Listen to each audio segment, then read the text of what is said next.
7:01. I'm going to go ahead and call to order this May 22nd meeting of the Town of St. Andrews Planning Advisory Committee. We're here at the W.C. O'Neill Arena Complex in the Council Chambers.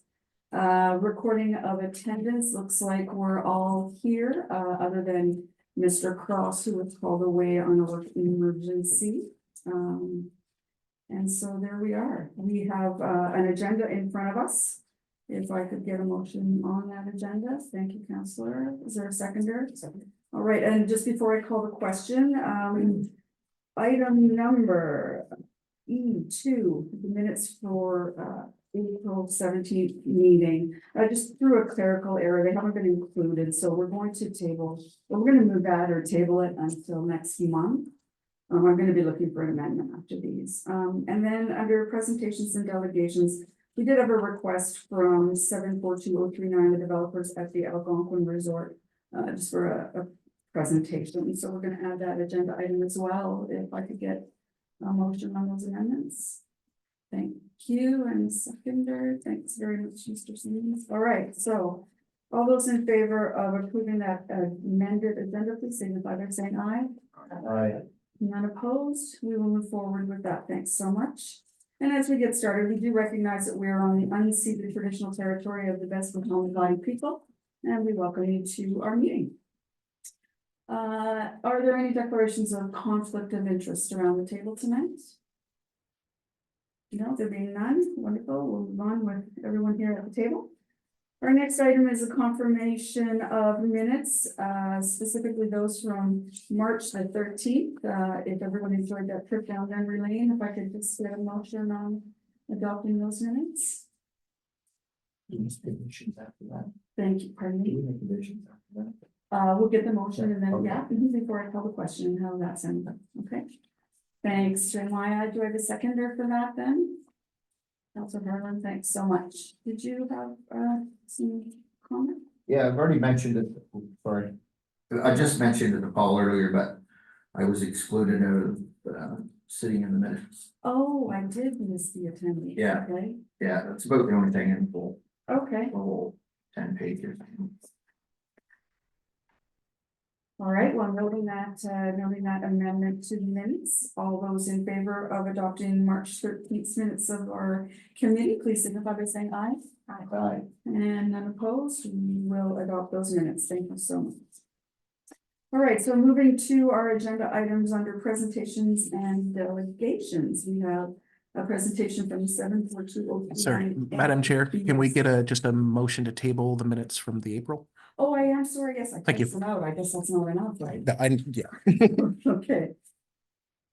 Oh, okay. So the motion to just move the item wasn't enough? No, that's, you were moving it in the agenda. My recommendation is you still get a mover and a seconder to the table. Fair enough. All right. So regarding the April 17th meeting minutes that we're going to table and review for next meeting, is there a motion on that? Thank you very much, Dwight. The seconder. Thanks so much. Excuse me. All right, so all those in favor of moving the minutes review from April 17th to our next meeting, please signify by saying aye. Aye. None opposed. Wonderful. We'll deal with those next month. All right, so moving on to presentations and delegations, 742039, the developers of the Algonquin are here to make a presentation to the committee.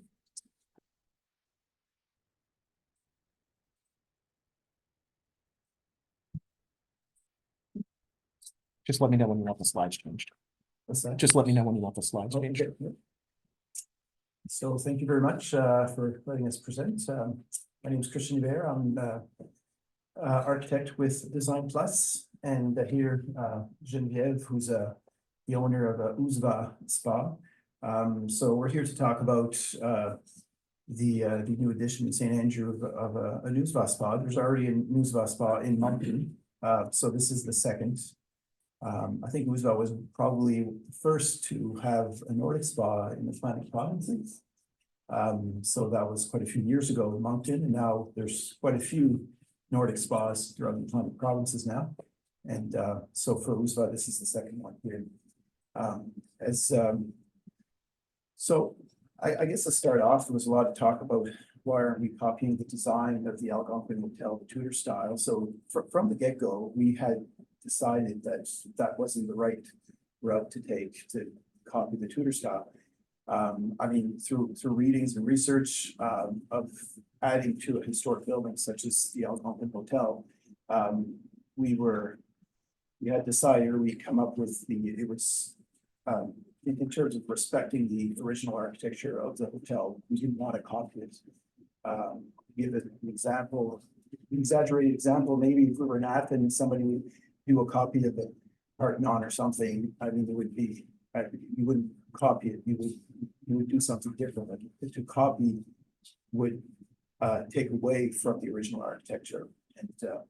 And we had done quite a bit of research on this throughout different countries, and in some countries it's actually illegal to do that. You can't.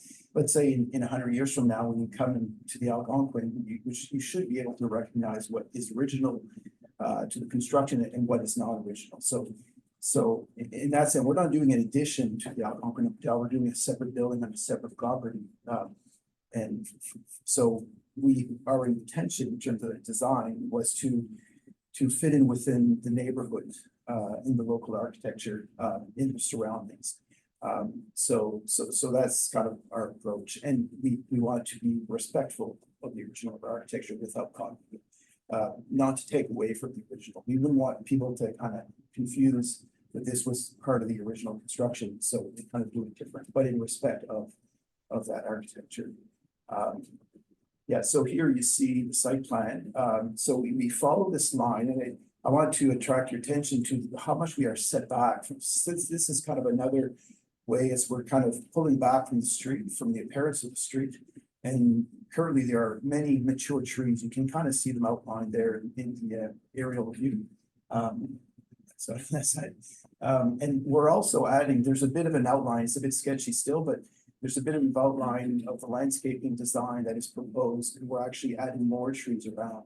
So the idea or the concept is that some of the different features of the architecture would kind of peek out and kind of attract your attention.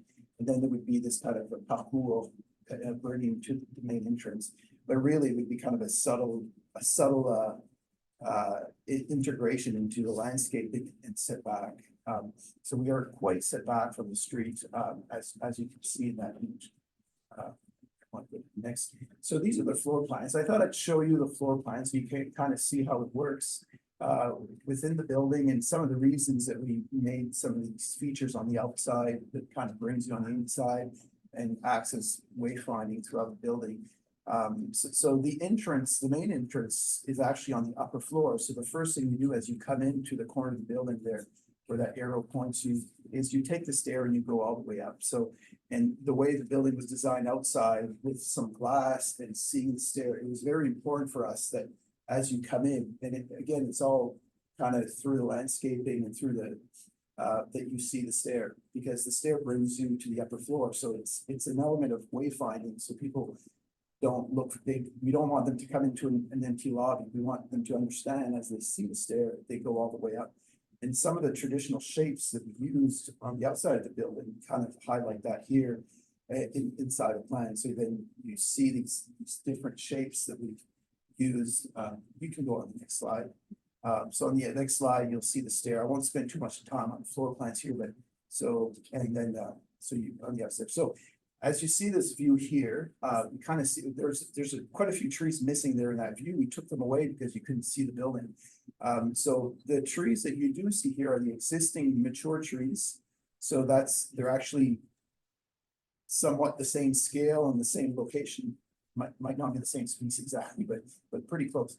And then as you can see, like a lot of the part of the building is kind of concealed back, and then you kind of see these traditional shapes. So conceptually what we did, we kind of took the conceptual shape of a house, if you want to, like the typical kind of house shape, and we broke it up into 3 pieces.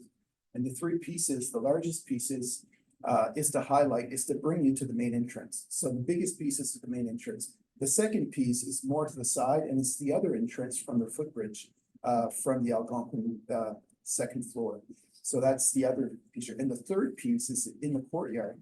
And this actually tells you this is where the main lobby of USVA is.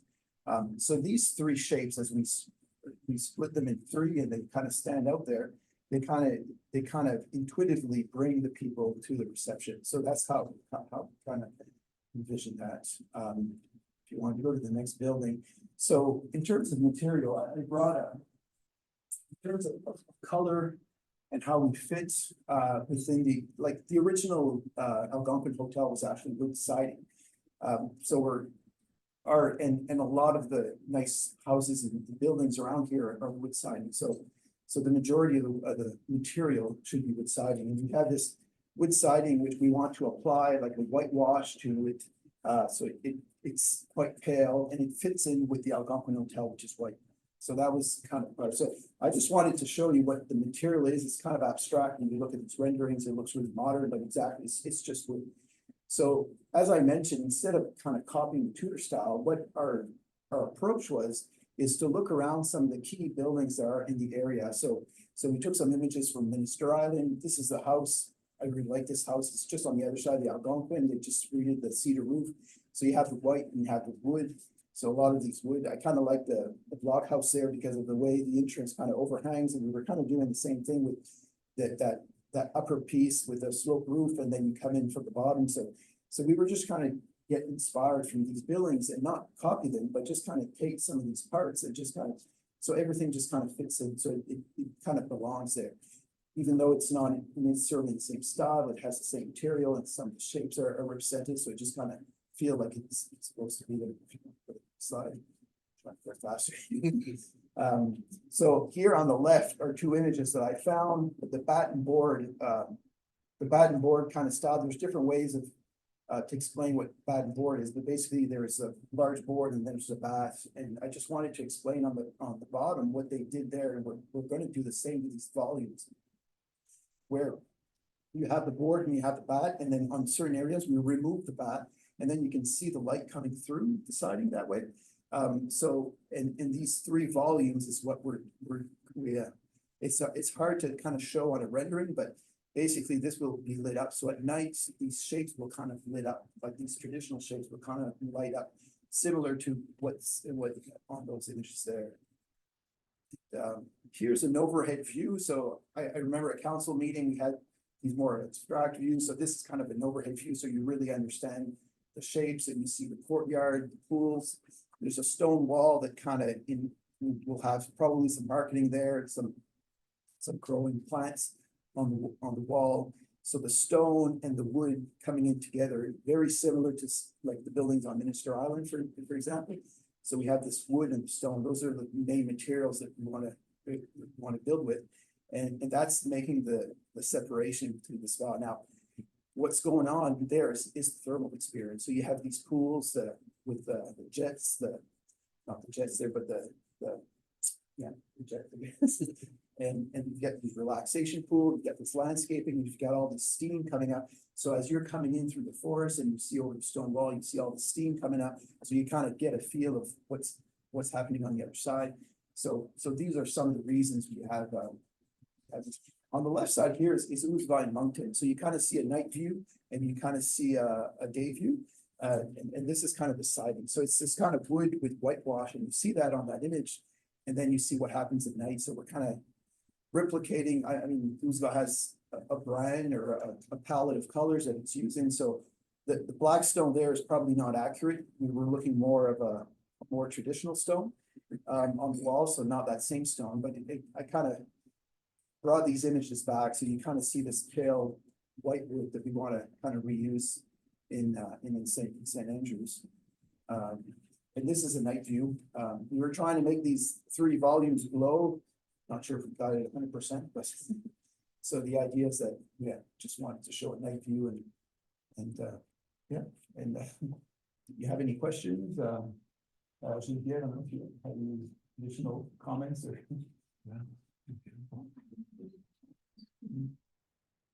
All right. I think we might have maybe a little opportunity later on to ask some questions. So sure. Absolutely. Thank you for your presentation. All right. So next we're moving into the zoning application. We've been, I know it's not here, sorry about that. We are moving on to reference number PCD 240402. This is a request for views of the PAC to amendment MP 20-09 to the municipal plan and MP 2001 and Z 2208 in the zoning bylaw. And this is for PID 151-56425 at 232 Bayview Drive. They're proposing a retail fishmonger in the existing barn on site. And so for the planning report, I will turn it over to Mr. Gopin. Hi. Hello, can everybody hear me okay? Hold on. We're having an audio issue. Oh, really? Give me a second. Hold on, Xander, we're having an audio issue. Speaker. Go again, Xander. Can you guys hear me? Oh, yeah. There we go. Yep. Thank you. And share screen's available. Awesome. All right, so is that coming through? Yep. Perfect. So this is a, it's not the public presentation anymore, but this is for MP 20-09 and Z 2208. These are amendments to municipal plan and zoning bylaw. And council has requested your views. So this is for PID 151-56425. It's a almost a little over half-acre lot in the service residential zone currently, with a 1.5 story, 1,000 square foot barn. You'll see some pictures in the other slides, but it's the it's the smaller, I believe it's now a red barn as you drive into town. The proposal is a retail fishmonger in that barn. This is an allowed use in the central commercial zone, not in the service residential zone. It would require 4 parking spaces and a paved parking lot and driveway, as well as a rear yard setback variance. And I will note that rear yard neighbor is the same property owner as the current property, so it would probably just be a development officer variance if that neighbor agrees to it, which is typical for these things. But it does require municipal plan amendment and rezoning. So it's been to council and council has requested your views. We've done the public presentation for the municipal plan amendment. We'll be doing the public hearing coming up for both bylaws. This is the zoning currently, so everyone's probably familiar as you drive into town.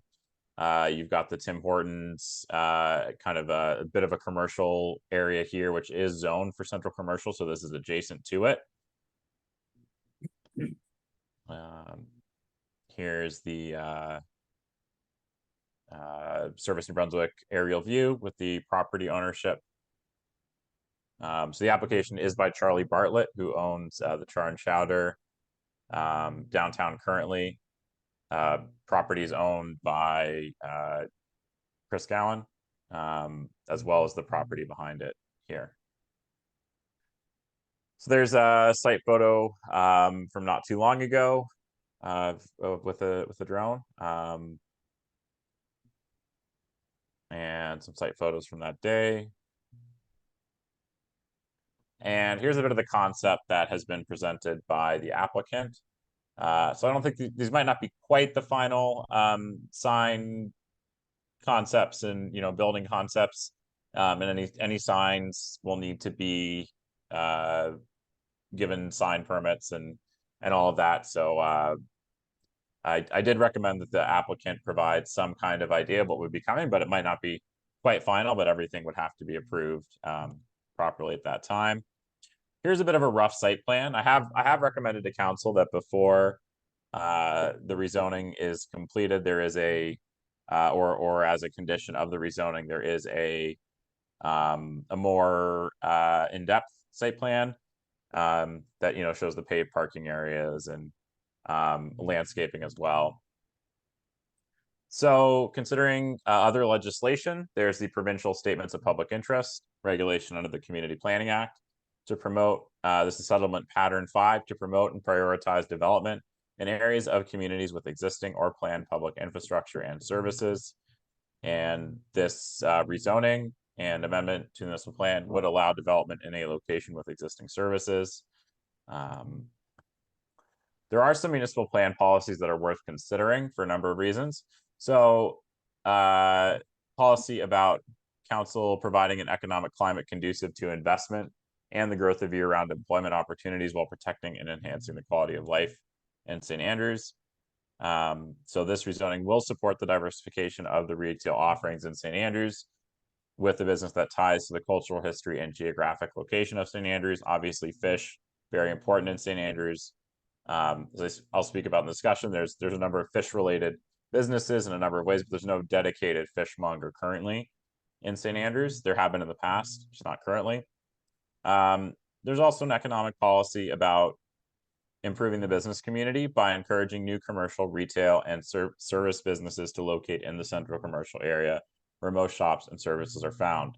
So this one is definitely worth considering because this area is not it's not the central commercial area, but there's a number of reasons why it can make sense there.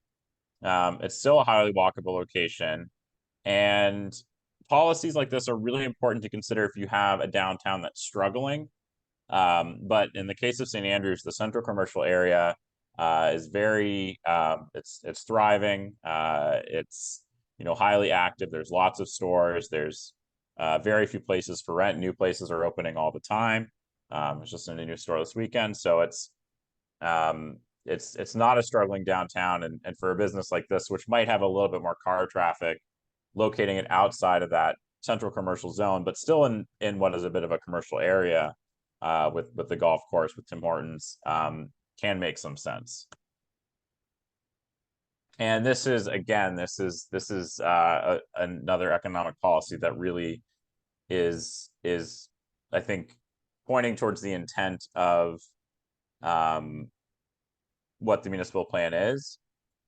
And as I said, there's some commercial uses there already, and it's a bit of a gateway to the town site if you think about it. It's one of the first things that one of the first kind of commercial areas that's seen as people drive in. You see the golf course, and then you see Tim Hortons in the barn, and I think this area could be a little bit improved in terms of its aesthetics and creating a bit of a gateway into town, and so having some new development there is a way to spur that.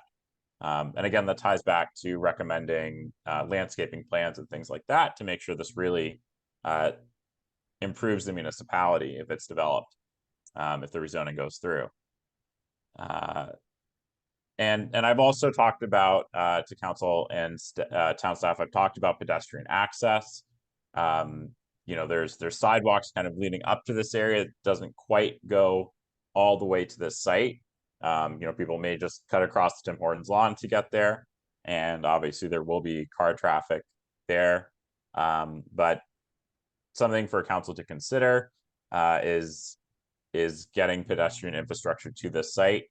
Maybe it's a more longer term part of the transportation master plan over time. So it's just currently a leasing opportunity, so maybe it's not something that continues like a long way in the future, but I think if this is going to be more of a commercial area, making sure that it's not only accessible by vehicle. So as I said, you have restaurants, you've got grocery stores, there's fish in St. Andrews, obviously. People are fishing off the wharf. There's fish in the history of St. Andrews, but there are no dedicated fishmongers, haven't been since I think Spears closed. So diversifying the retail offerings and especially tying in with something that's really culturally integral to St. Andrews. As I went through the municipal plan policies, I think it really this does tie into that. As PAC knows very well, there are some concerns with seafood storage and processing in the general region. So I've definitely talked a lot to the applicant to make sure that that's not going to be what's going on here. It's really a retail operation. And I have recommended some conditions to council that they can impose through resolution that would really make sure that this does not have any unnecessary impact on any neighboring properties. So I think I went through this. Is there going to be a negative impact on the historic business district from this development happening there? In my professional opinion, I don't think so. You don't have vacant spaces there. You have existing parking and loading challenges. And with this site, you have the opportunity to beautify and increase active transportation as a part of the gateway into the town site. One question that council has asked, and it's a great question when they have these types of rezonings, is what about other uses that are allowed in the central commercial zone? This is a retail use. What else is allowed? So this is a site that is already adjacent to a central commercial zone, so you do have to consider that it's not exactly a spot zoning. It's a bit of an expansion of a commercial area, so those things would be allowed adjacent to it anyways. And as well, there's if you review it's part of the package. If you review the list of allowed uses in the central commercial zone, there are some that are allowed only through terms and conditions. I think those are the ones that need terms and conditions. So again, it's something council can do if they want to have a bit of extra guardrails on this. They could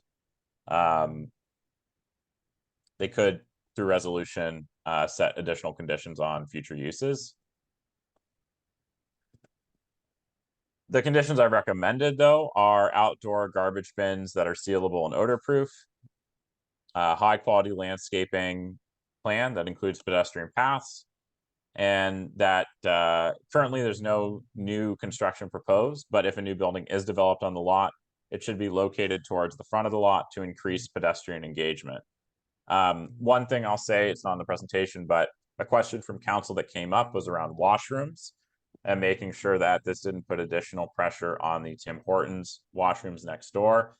And under building code, the applicant is required to have a washroom that is available to staff through this type of occupancy under building code. That bathroom could be made available to the public, and I have discussed this with the applicant, and they have no issue with having a public washroom there. But that was one question that came up from council. So, and I did look into it further, so I did want to address that with this committee as well. So that's it. Happy to answer any questions. Thanks, Mr. Goldman. I actually just have one question. Did I hear you say that their site plan would have to include a paved parking lot as opposed to the gravel one that's there? Sorry, can you repeat that, Madam I Chair? can. You had indicated on as the request for the proposed site plan that you were looking for including paved parking. I probably didn't say that very well. You had spoken about needing paved parking included in their site plan. Is that what I heard? Okay, Yeah. so paved as opposed to the gravel one that's there. Yeah, that's a requirement of the zoning bylaw currently. There may be ways to, if paving is not seen as an ideal outcome, sometimes, it can add to stormwater runoff. So it would be maybe a discussion with Public Works, but if they felt like paving was the way to go, that's what's required under the zoning bylaw. There may be a variance or something that's a way around it if that's ends up not being the most desirable outcome from a Public Works point of view. All right. There may be more options for paving in a future zoning bylaw as well. Oh, okay. Great, thanks. Does anyone else have any questions for Mr. Goldman? Mr. Eagles? Xander, quick question. Is this to be a year-round operation or is it seasonal? I believe it's intended to be as year-round as possible. I think I don't know if the applicant is there in person. If they are, that's something I'm sure they could address. Madam Chair, the applicant is online. Oh, wonderful. So if you would like, I can. All right, let's Okay. find out.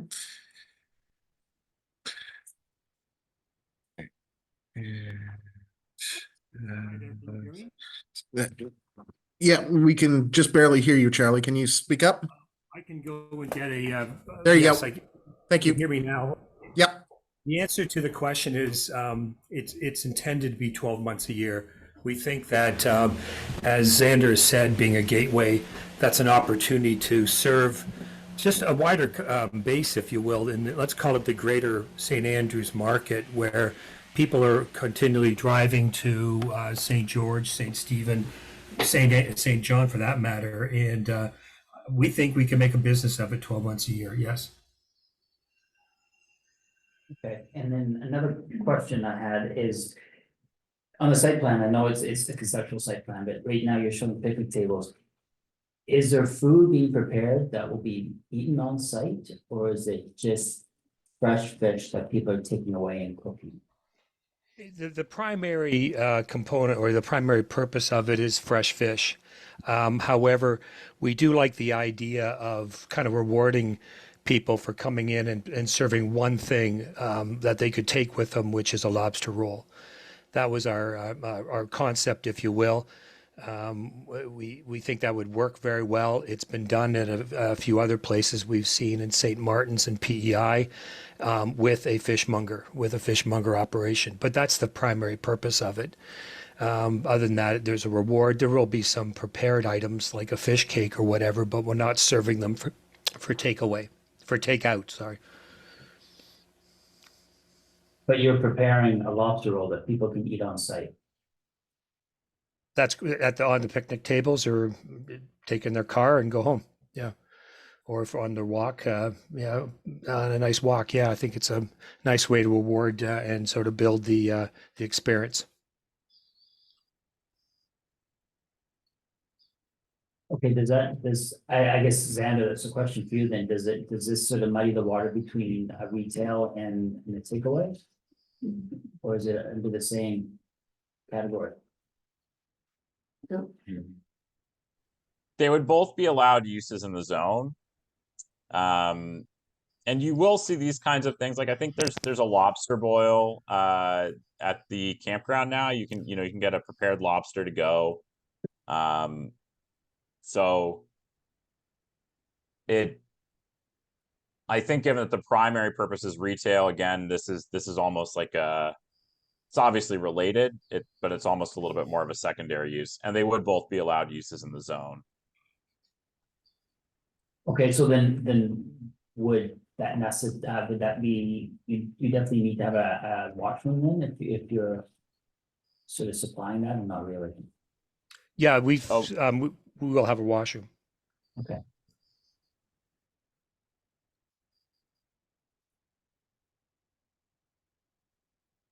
And then one more question. In regards to active transportation, there's talk about sidewalks, there's talks about making more of a connection, which I think is important because as we see, there's more building down on, is it Mowat or is it? Mowat. If there is such an appetite, would there be sort of a bit of a master plan to show where that active transportation is going to happen? I think that's. I can speak to that, Mr. Ingalls. So there is the transportation master plan that the town has. I think you can find it on their website. And Mr. Knopf can maybe speak a little bit more to that. It's interesting. I reviewed this, and it talks about multi-use pathways. I think it's on Cedar Lane, which is just up from here, kind of before Huntsman if you're heading out of town, before Marine Science Drive. And there's I think eventual plans for some active transportation, or at least pedestrian. There's existing pedestrian pathways going to the Tim Hortons, and then at the other side of Mowat. But there's a bit of a gap in this area, and I don't think it's on the applicant to fill that gap, the whole gap, because there's other things in that area. There's the golf course. There's some residential properties. There's the Tim Hortons is only accessible from one side. So it's something I think the town should definitely consider, how to increase active transportation in that little corridor. And I think I don't know why it wasn't included in that transportation master plan. I I think it makes sense if you've got those, you've got pedestrian sidewalks to one point, and then a little bit further up, you've got a multi-use path. It makes sense to connect them. And so if there's a little bit more commercial development here, I think it's a great opportunity for council to think about how does that get completed, that network. Mhm. Which is a good point, and also how are you getting people across the street, because it's this, as you know, the sidewalks, and there's not a proper sidewalk, there's not a lot of indication of how people move through that space. Okay, that's all. Wonderful, thank you. Anyone else? Yes, go ahead, Ryan. This might be more of a question to Paul, but back around December, January, we had discussed a food truck going into that location.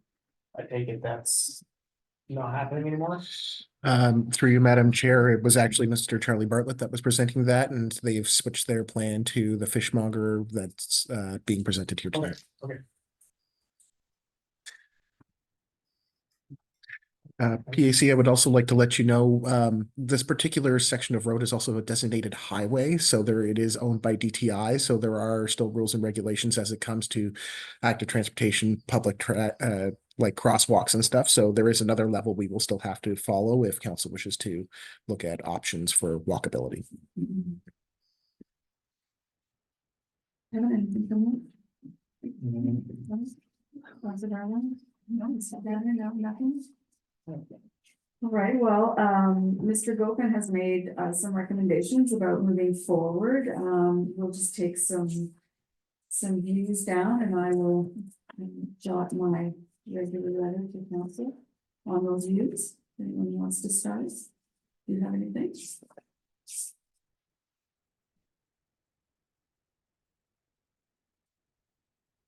We're not approving anything tonight, we're just providing the views. Okay. Support or not, it can be that simple. No, I think for myself, I think it's a great idea. I think it would be wise for council to discuss putting in a sidewalk all the way to the location. If not further, why not? That's it for me. Thanks.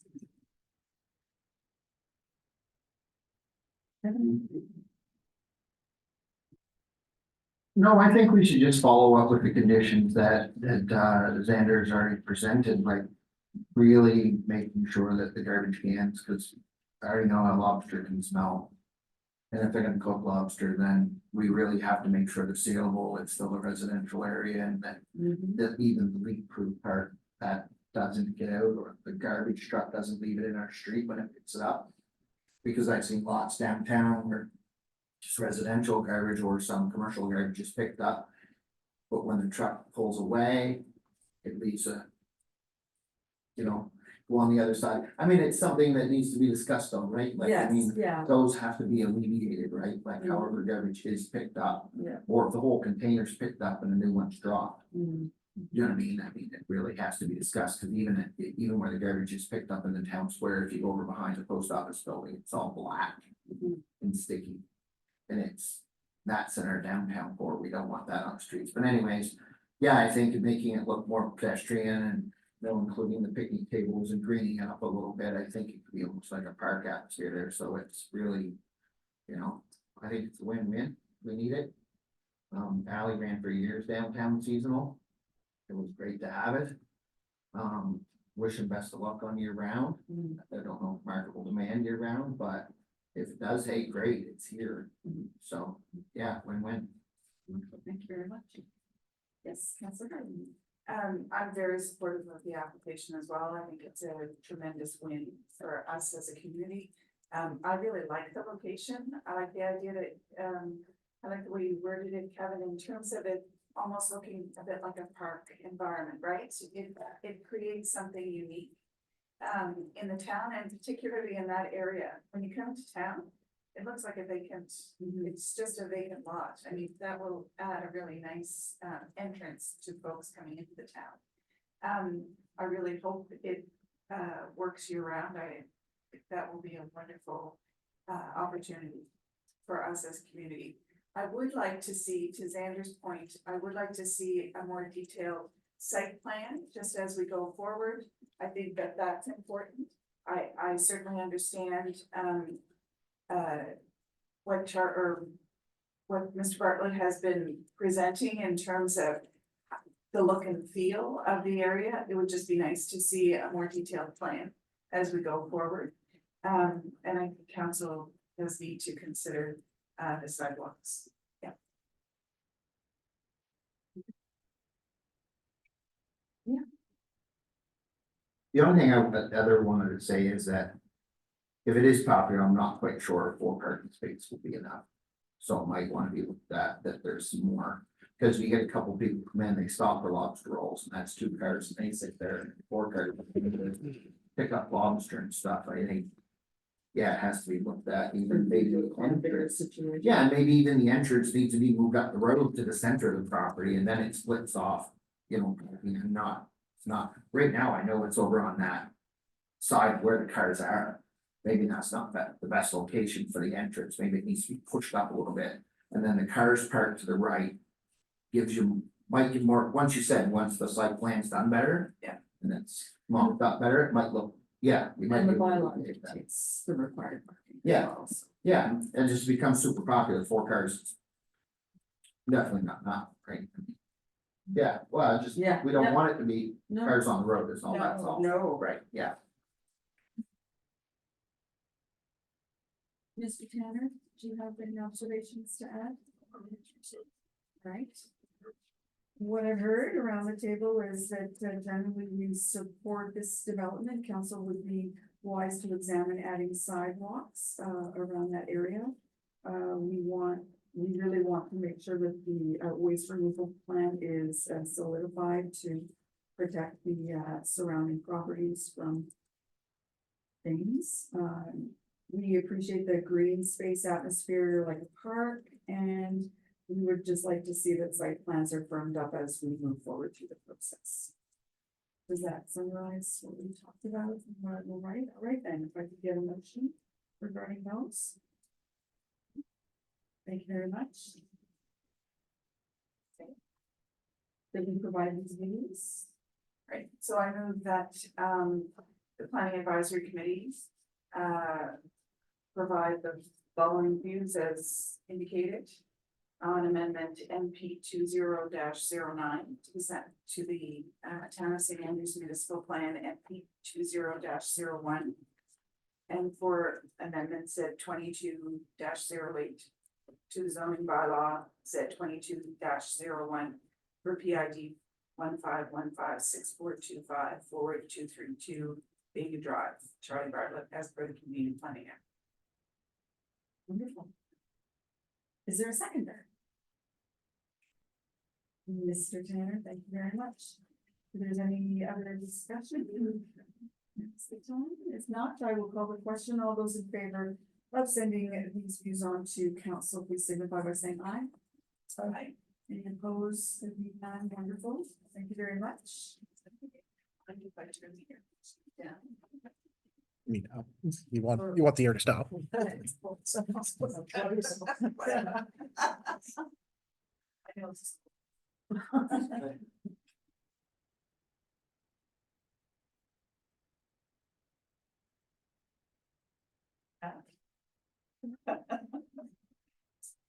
Thanks, Paul.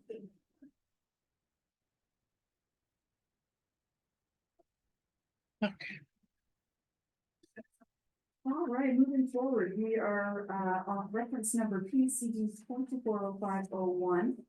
This again is to obtain our views on amendments MP 200203 to the secondary municipal plan, MP 2002 and Z 2209 to the zoning bylaw, Z 2201 for PIDs 151647118 and 01324284. It's a lot of numbers. For 742039 NB Limited, we are being asked to comment on this applicant to seek to move from the tourist commercial zone to the integrated development zone. And at this time, I will look to Mr. Henderson, take us through the planning report. Thank you, Madam Chair. We have it. What's that? Okay, it's a little easier. Yep, there you go. All right, so yeah, this is a presentation that I gave to council as well. Kind of a high level summary of the report. There's quite a lot of detail in the report, so I'm not going to go through every proposed term and condition that's already in the package which PAC received. But yeah, this covers the important salient points that really I think PAC really should turn its mind to with considering giving a view on this to council. A bit of the background here. So the applicant is the owner of the Algonquin Resort, and this is a portion of property that's attached to PID with the new addition of the Algonquin. That's the portion of Algonquin with the pool. And they're looking to rezone this particular portion of the existing PID, so they're not looking to subdivide it at this time. That possibly could be something they do in the future. But they're looking to rezone a portion of an existing parcel from tourist commercial to integrated development zone. There is a special purpose development on 2 areas of land that are part of the resort. So it's essentially like a campus with multiple buildings and PIDs, but they're all essentially part of the same use. So they're related buildings and structures. So two different PIDs and one proposal integrated with integrated development zone. So the development otherwise does not fit within the tourist commercial zone. So we look at the proposed developments and the list of permitted uses under tourist commercial zone. You don't see anything with reference to employee housing. You don't see spas as permitted main use of land, building, and structures. So we don't have a zone category for this. So this is the kind of development that's unique. It doesn't fit within anything that we have as another zoning category to point to.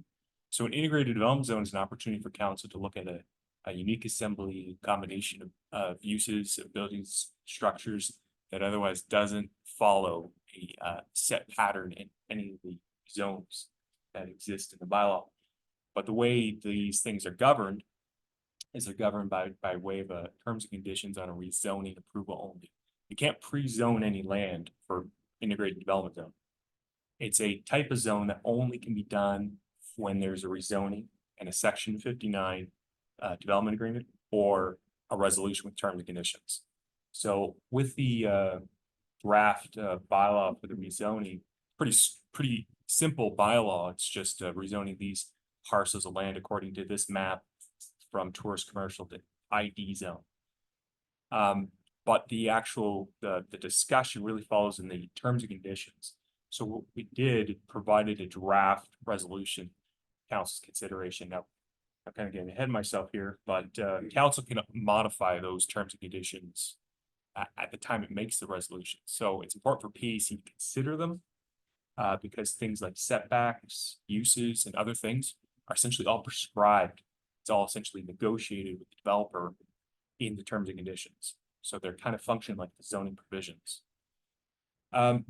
So yeah, this site that they're looking at for the proposed spa, and the developer made made a presentation about their proposed architecture for the spa because that was a point of interest from council. They're proposing to use a piece of land that's vacant and southeast of the most recent addition, as I said, the pool side of the Algonquin Resort, the north side of Princess Wales Street, and adjacent to a provincial historic site, Fort Tipperary. So this is an important point, which I'll come back to here. We were in consultation with Tourism Heritage Culture on this, and we received some commentary about this actually just today. So I'll share that with PAC. The proposal here is to develop a new 14,000 square foot 2-story spa that will be attached to the hotel by way of an above ground walkway. So it's a detached building with this essential above ground walkway. So the developer seeing this as 2 separate buildings eventually, but essentially by way of this connection, they're attached. The spa is planned to be available to guests of the Algonquin Resort as well as the public. So This would be a familiar site from people who live in St. Andrews. You can see the pool to the right of the screen and the newest addition of the Algonquin to the left. And so that site there, in the grounds, beside Fort Tipperary, they're looking at, for this spa addition. And so you saw these renderings from the architect. Site plan. And so there's a couple considerations of the site plan. You can see that they're trying to follow the line and massing of the existing Algonquin hotel. As well, they are setting back the building quite a distance, which in my opinion here helps protect the commanding view of Fort Tipperary, which is an important point, which the Department of Tourism, Heritage, Culture is interested in. As well, you can see that there is a courtyard in front. In the original draft that I supplied to council, I was looking at a proposed setback that would be much larger than what is in the tourist commercial zone based on where the front wall of the building is. But in discussions with the architect, we were looking at, they might have accessory buildings and structures in the courtyard, and the setback they're proposing here, they show on the site plan, is 50 feet. So you can see how they are attempting to make a design that would be compatible with its surroundings, but with additional setbacks than otherwise would be required for front yard. With side yard, they actually have a setback here that would be less than what is required. But they are also having the building step down. So the two-story part of the building is further set back from Fort Tipperary, where the step down is that portion that is in the small part of the L of the building, if you can see that there. You can see that from the sort of campus view of the property, where that addition would go as proposed.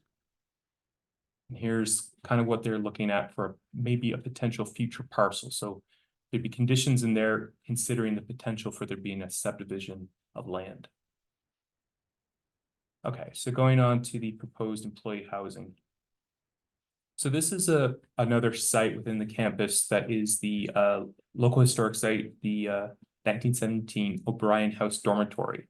And they would replace this with modernized employee housing. So it would involve the demolition of the heritage building. Now, the heritage building is in a derelict state, and I believe the Heritage Committee has provided a view to council about this. The proposed modernized employee housing is over 18,000 square feet, nearly 19,000. And it's a multi-unit building that would provide 20 houses for employees and families at the Algonquin Resort. So that is the O'Brien House as it stands right now. And here's what the developer is proposing. So you can see some echoing of the architecture of the building.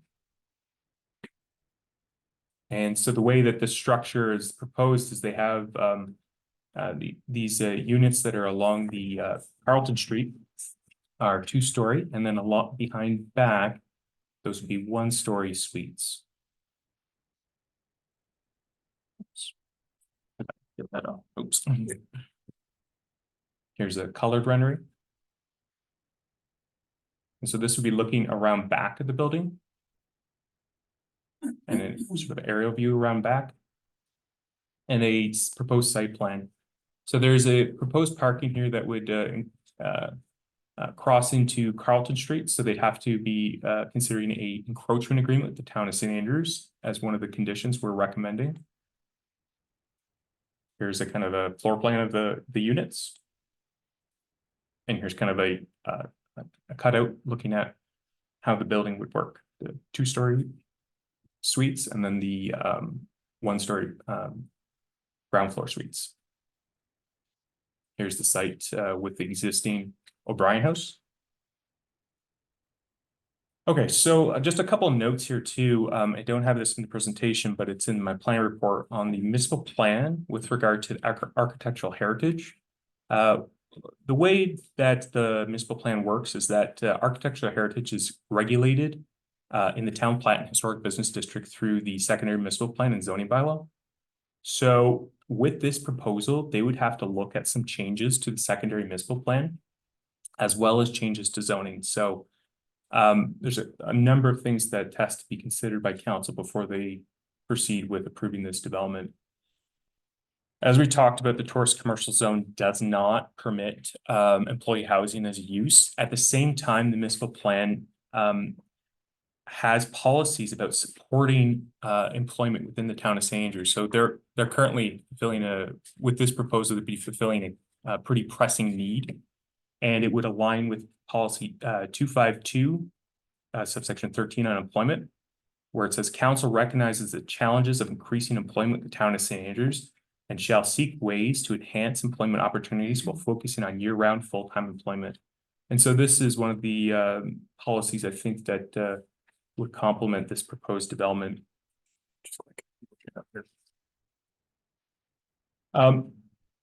So as we talked about, no zone exists for these purposes. It has to look at, council would have to look at a custom zone for this site. When we talk about how council is regulating architectural heritage, secondary municipal plan certainly has a role to play, a major role to play, in fact. And the way that the plan was drafted, it really considers the addition of new residential buildings within the town plat. It didn't really contemplate the idea of landmark buildings being established in the town, additional landmark buildings being established in the town plat. And so one of the things that we have to look at is the limitations of section 3.4, which have three options for people proposing new developments in the town plat. One, you have to be identical to a main residential building or structure on the block. So when you're looking at the block, we're thinking about the plat and how it's divided in a grid-like pattern. Those are the blocks.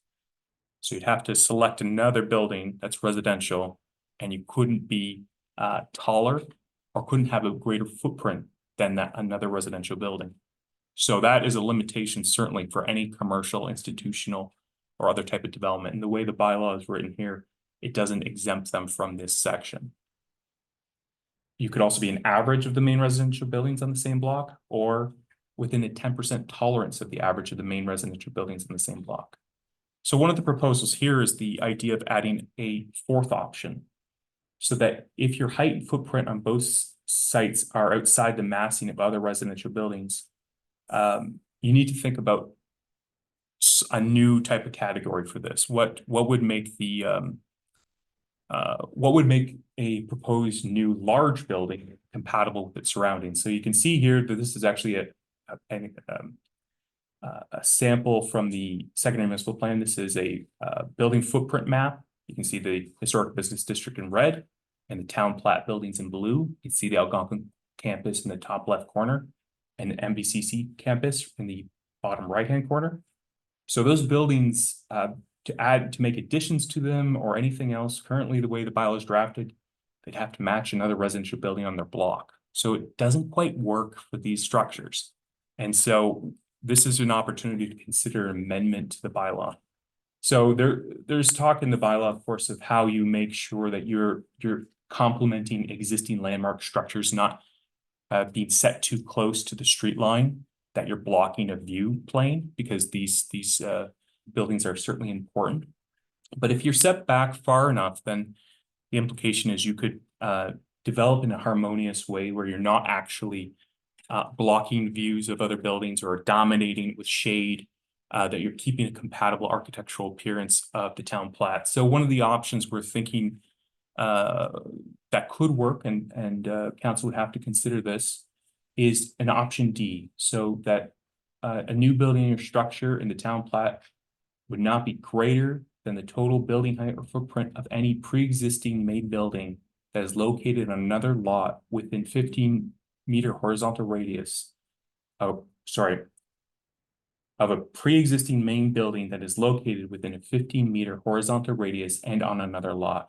So meaning, if you are in a 15-meter radius of another building, you're going to be constrained by the height. But if you set back further, then you can be governed by the zoning bylaw in terms of the height limits that are established.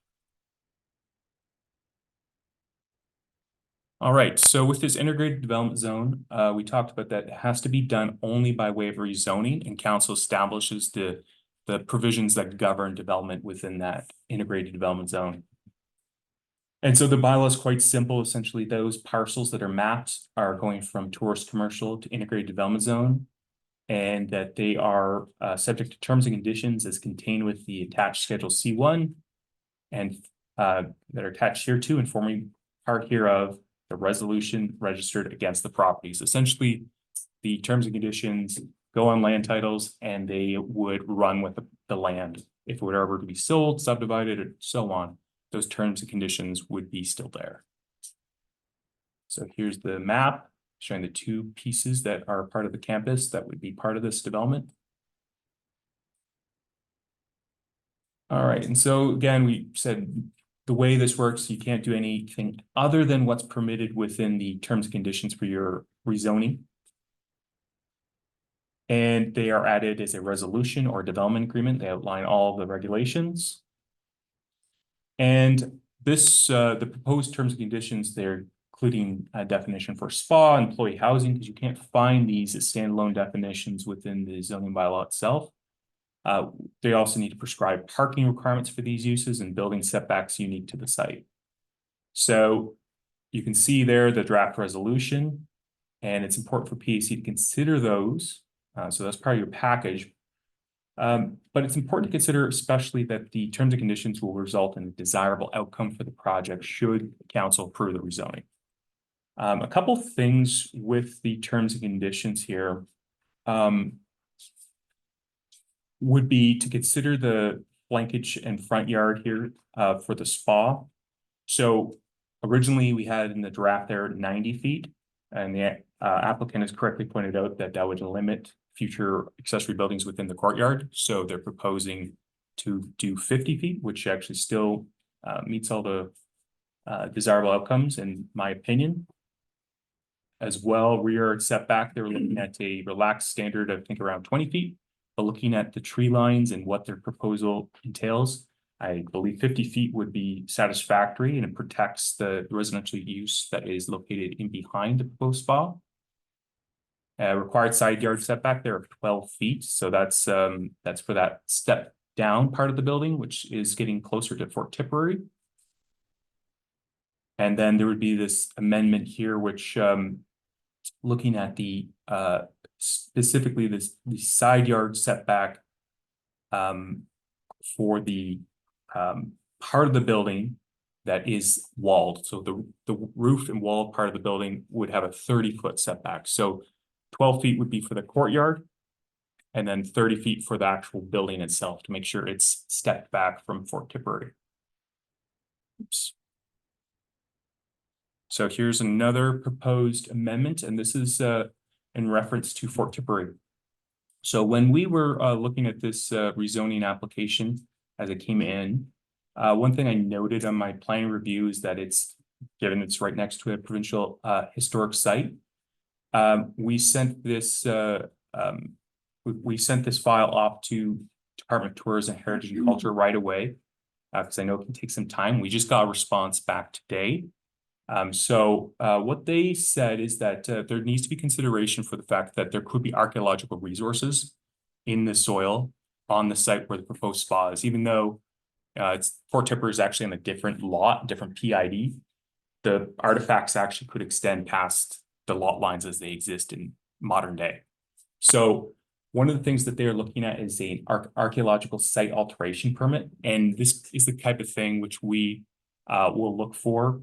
Oftentimes we're actually looking for these in terms of resource excavations in rural areas, making sure that Indigenous artifacts are protected during a resource excavation. In this case, it might be related to Fort Tipperary. So that can be done as a condition before the issuance of the building permit. And secondly, if there's a requirement that they need a provincial heritage permit, could be a waiver because they might not require it. Then we need evidence that the department has signed off that there's no impact on Fort Tipperary because there's some of the character defining elements of it that need to be protected and considered when you have new developments around it. So that would be the amendments to the recommended amendments for PAC to consider when it's looking at giving a view to council about this proposal. So there's a whole other list of terms and conditions that I don't go through, but it's a 5-page document. So I think if there's questions about it, I'm happy to respond to those, but I feel like it would be excessive to go through each one point by point here. I feel like we don't have those terms and conditions here. No. Like when you indicated that the list of terms and conditions that we're considering are part of our package, I'm not seeing them.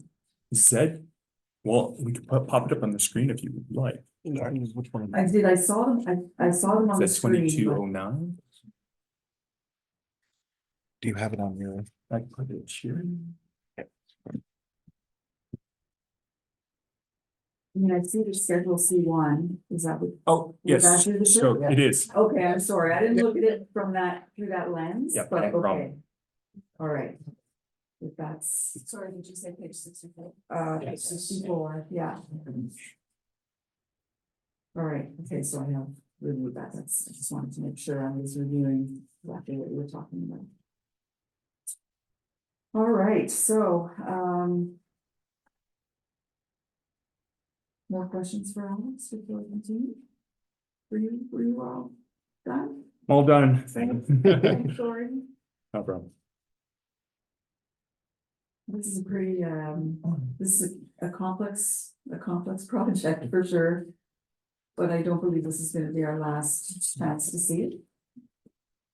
Am I assuming too much?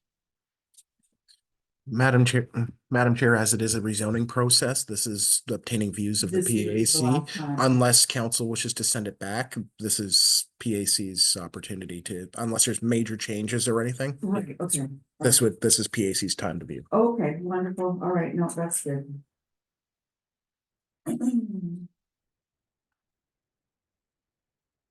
Alex, I got a quick question. Why does not the dorm complex fit within a high density zone? Like when we talk about building apartment buildings, and why does it have to be put into this own zone?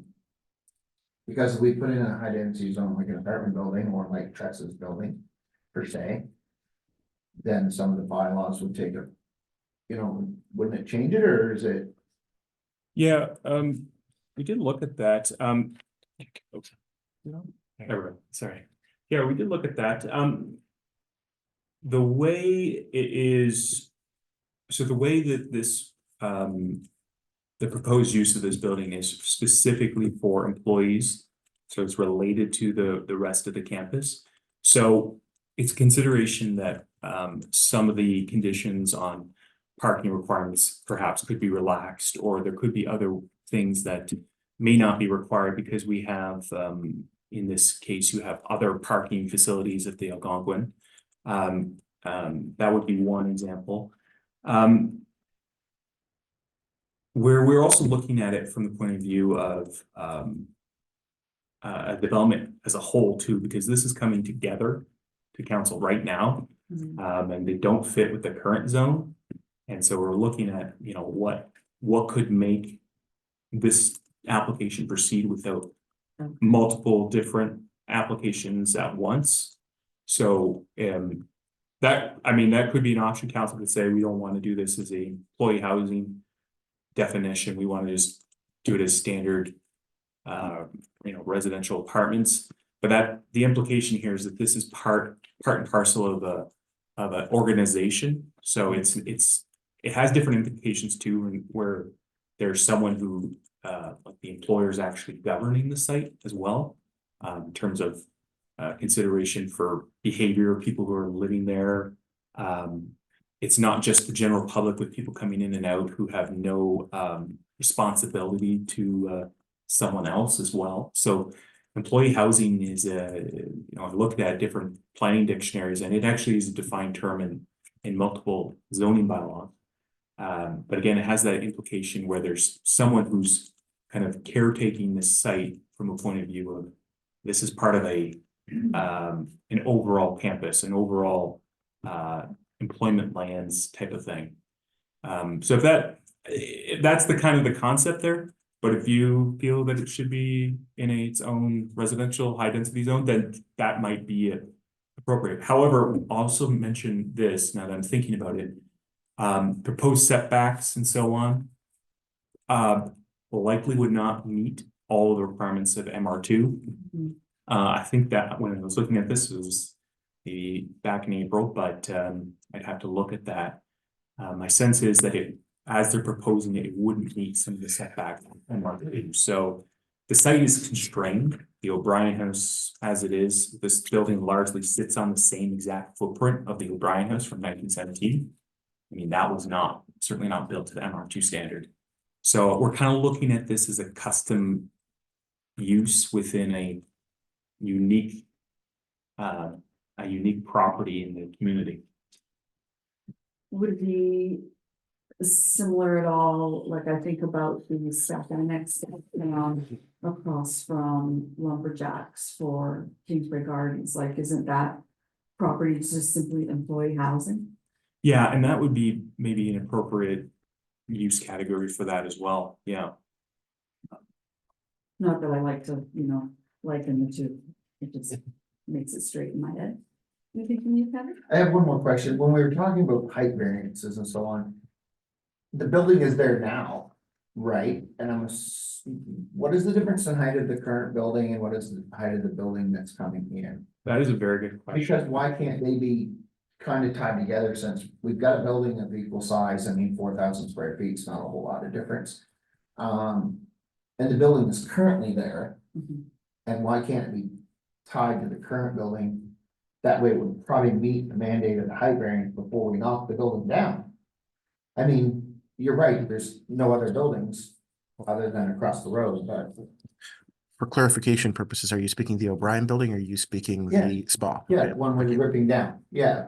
Yeah, I know is there height variances for the I think staff? that's a great question, but on the current O'Brien House, in terms of its exact height, I don't have an answer right here, but perhaps the applicant would know. I would have to hand that back to you. Sure, you want to answer this burning question? The height is very, very similar. I don't have the exact dimension. I can provide that once I'm back in the office, but it's very similar. We on one of the sections showed, maybe you can bring it back. We actually showed the outline of the original building and the outline of the new building, so you see them. You see the difference between the two. I would say it's a few feet taller. It's the cross section, yeah. There's a section through the building, I think, that was shown. Yeah.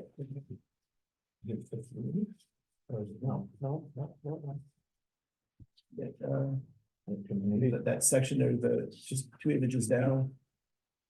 Is the no, sorry, it's not shown. That's No, it's just a cross section of the. we had a conceptual section that was earlier than that had it, so. Might be that slide 8 is a series of photos. We play it. Yeah, no, there's a particular section I have the office that I can share. And it's a few feet taller. And mainly it's a few feet taller because the building is slightly wider, so then the peaks get to be slightly higher, but.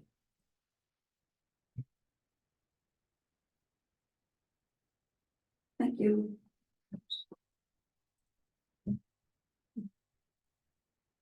So Alex, just in terms of clarification, so with this integrated zone.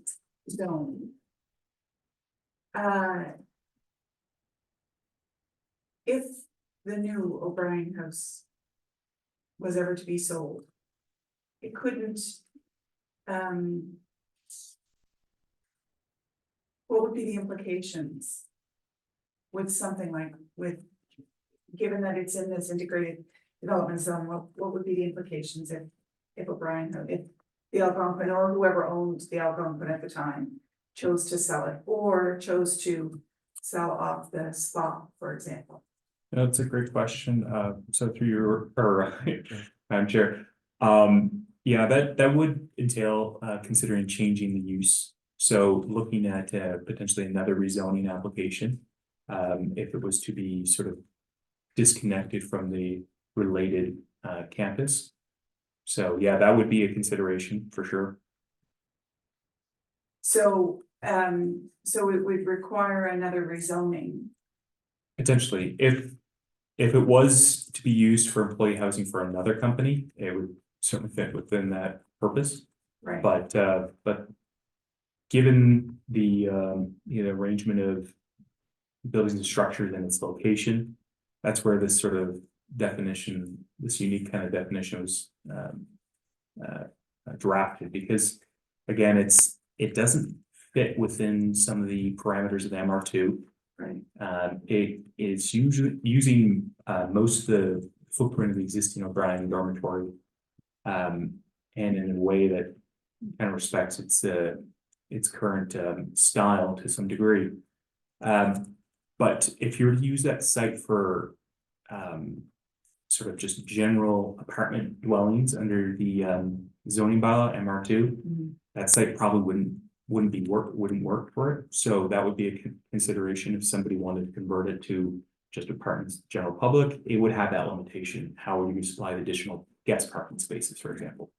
Okay, and just a second question. So under the integrated development zone name, it is conditional on these specific terms and conditions, right?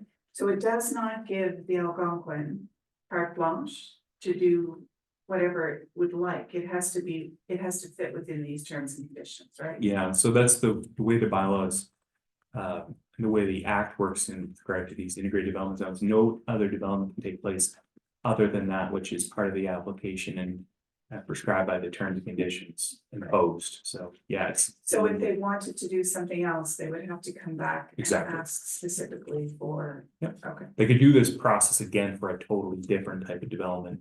Anybody can make this type of request to do integrated development zone. In fact, it was just added to the bylaws as an option, because it exists in the act that you can do this. And so when you have a unique proposal that doesn't quite fit within your existing zones, council can entertain something sort of outside the box, something that's kind of one-off. You're not gonna see it a lot, Right. so. Yeah. Thank you.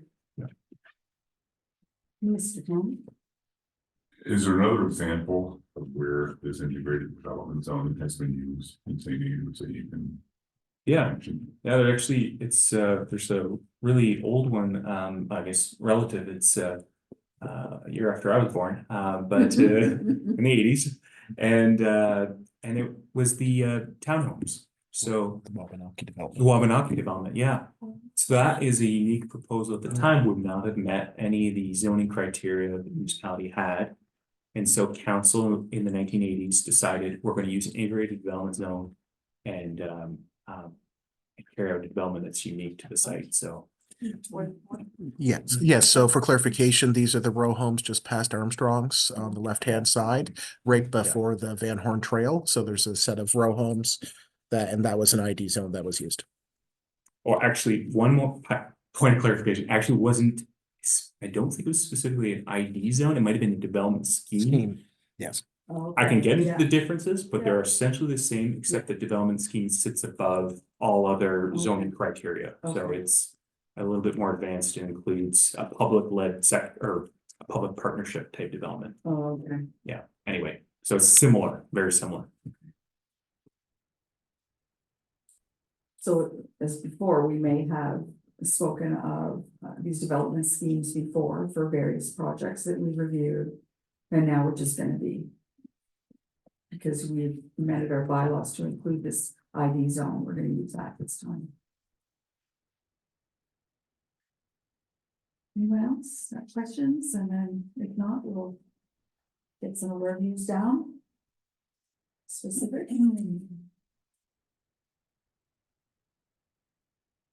So there is a recommending motion. Hold on, we'll get some discussion going first. Mr. Ingles, did you have any comments, observations on the application?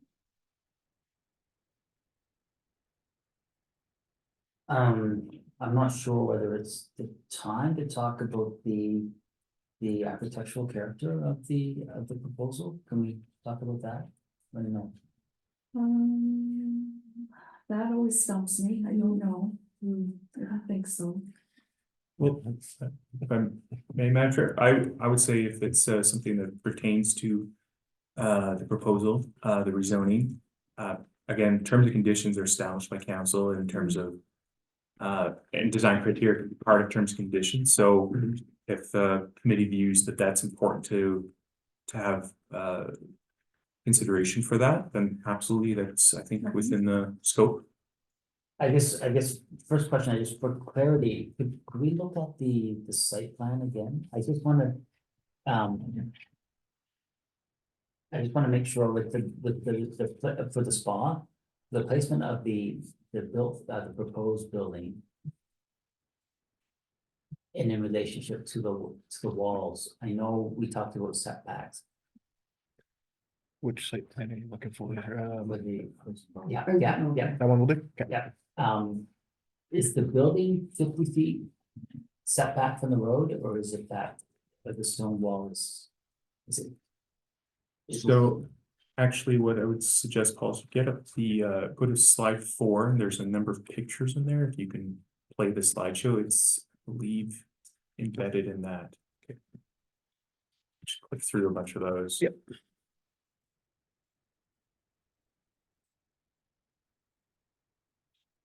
And then there's just the night photo, and then there's this one. There, Yeah. that's the clear one, yeah. It's further than 50 feet. So, Yeah. so it's further than 50 feet from the road. Yeah, it's about And- 90, sorry. It's 90, and I appreciate the fact that, you know, the alignment is continuing along the alignment of the existing Algonquin hotel. And I know I love the fact that we're not taking away from the importance of the floor this to the side. I'm just wondering, it's quite tucked back, so it's not really framing the street. But I understand the constraints, I understand that the rationale. It's just something that kind of throws me a little bit. And then the expression of the building, the explanation was great, and it gives us a bit more meat to sort of to think about. And the whole rationale of not mimicking the style that's already there, but doing a new, as you said, intention of design. The concern I have, is just looking at it, is the materiality of the building. Although I'm a big fan of board and batten, we don't really find that vernacular a lot here. And I love the fact that there's this play of light and a light box and of all that. I know actually in one of the terms, we talked about material in there, and we talk about, we don't talk about board and batten, we talk about stone, cedar shake, clapboard, etc. So would that override what's being proposed right now? Through you, Madam Chair. So yeah, if you think, if PUC feels that should be specified further, then yeah, that is a good point. The member raises, and if you say that, you know, that's board and batten is what's proposed, that should be clarified. Yeah, you could suggest an amendment to that, and that would be probably appropriate.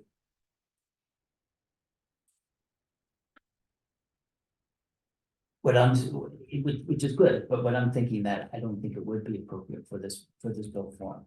And just, I'm not gonna say it's not appropriate, it may be in uses, but I think if we are picking up on the vernacular of the architecture and the built form and the historical elements of what we have in town, it's much more cedar shake, it's much more clapboard.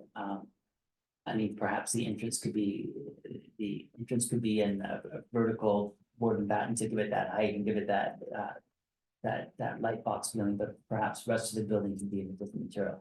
I don't want to start designing your building, and I appreciate the fact that, like I said, I think seeing this for us, it was good, because I think we did have a lot of questions about what was the building gonna look like and how it was going to be presented.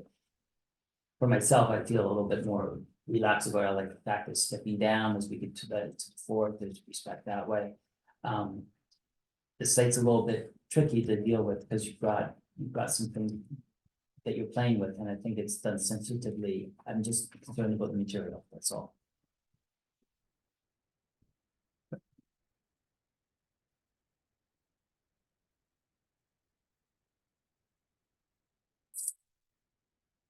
So it's not our desire then to add it over here as an allowable material, you would rather just.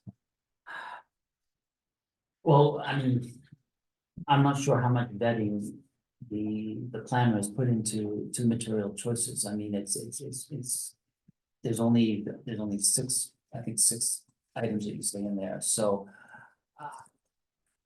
And I don't know that we want to be in the business of dictating material choices as well. So it's that fine line.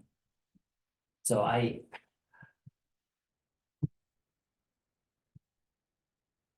How would you verbalize your concern? my concern is just making sure that we are using materials that are found within the location of the proposed building. I mean, I love the fact that the images that we used were locally sourced.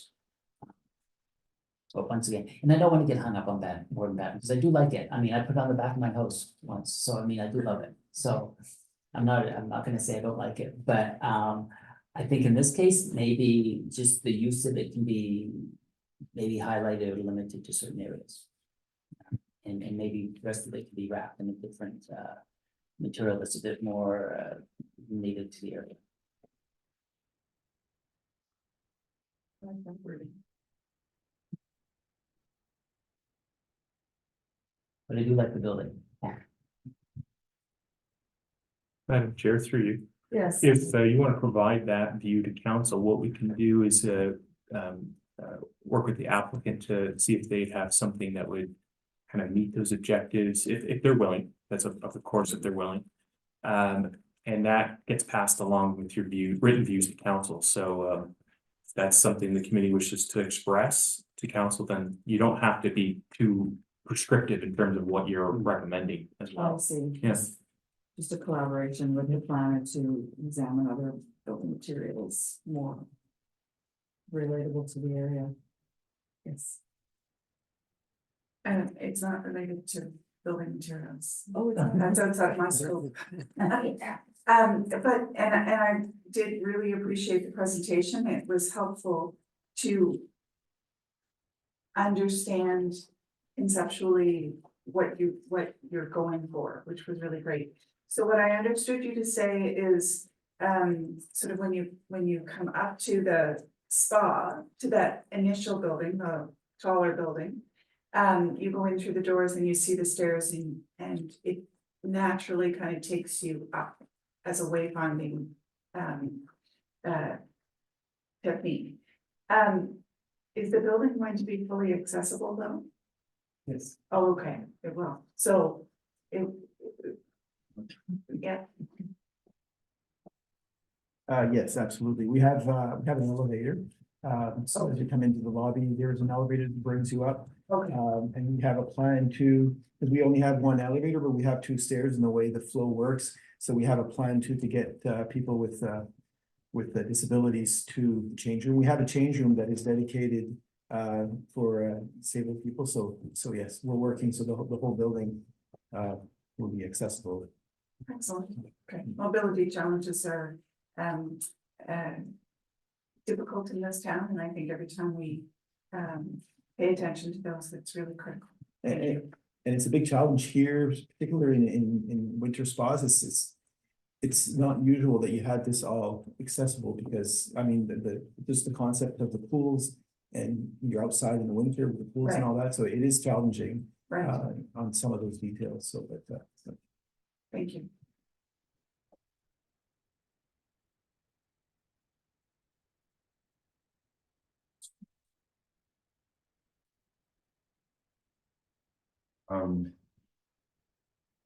I appreciate your time that you put in the presentation and do not want to sound like the voice of dissension, but having a hard time imagining and visualizing this building fitting in or being sympathetic to the Algonquin, to Fort Tipperary, and to even the new wing on the Algonquin.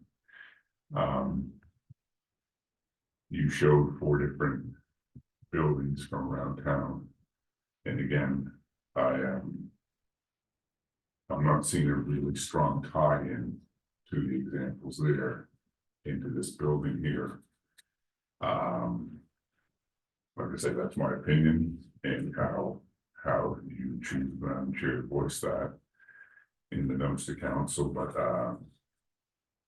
think personally, when people who live here and drive down that street, and the streetscape are pretty much everywhere in the town gridiron, St. Andrews, and we look at that building, it's not gonna fit.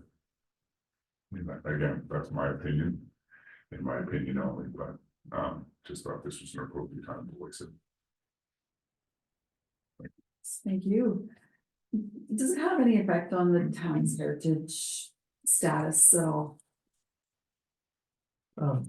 So with the current situation for St. Andrews, there's no adopted heritage bylaw. But if there was, then this may be something that would be considered in that. Of course, the Heritage Committee is reviewing this and providing a sort of an informal review to council, so that that has happened. The heritage status of St. Andrews, there's a couple things with that. I mean, there's the actual plat itself, so the gridiron shape and the arrangement of buildings and structures. When it comes to the addition of new buildings that don't replicate a historic style mill, that's not going to compromise St. Andrews National Historic Site status, because there has been new buildings that yeah. yeah, well, you can't stifle. Right? Through you, Madam Chair, when you really look at the grid, you have heritage buildings to 1970s builds to people Yeah. that have renovated heritage buildings to look new again, right? So it's within that zone. Good to know. And I think to that point, I don't think this site is within the town plat. It's on the other side. Is that correct or not correct? So yeah, that's a good point, actually. It's in the secondary municipal plan, because it's actually called town plat and environs, because there were some properties that are considered to be part of the sort of landmark status. They wanted to, at the time, council wanted to include a couple of these to make sure that if new development was happening, they kind of meet the overall intent of that. But yeah, no, it's technically not in the town plat. Good point.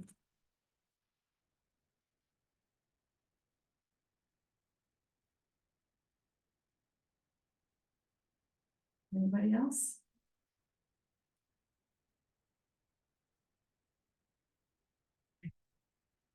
I know, so I got one thing then. All right, I was gonna let it go. Whatever. The conditions you talked about before with tourism, they're automatically gonna be set into this document as well, in this E1, right? The one with the archaeological site and the other one with the heritage permit, correct? Well, no, actually, I mean, at this time, I'm suggesting the committee consider that as an amendment to the draft. So then back to the presentation, just the 5 that I outlined, those would be the proposed changes. And that's just based on the conversations I've had since with the developer about, you know, the original considerations being too limiting. And then, of course, with tourism and heritage culture. So PEC is providing a view to council. You may take up my suggestion to include that, but you don't have to.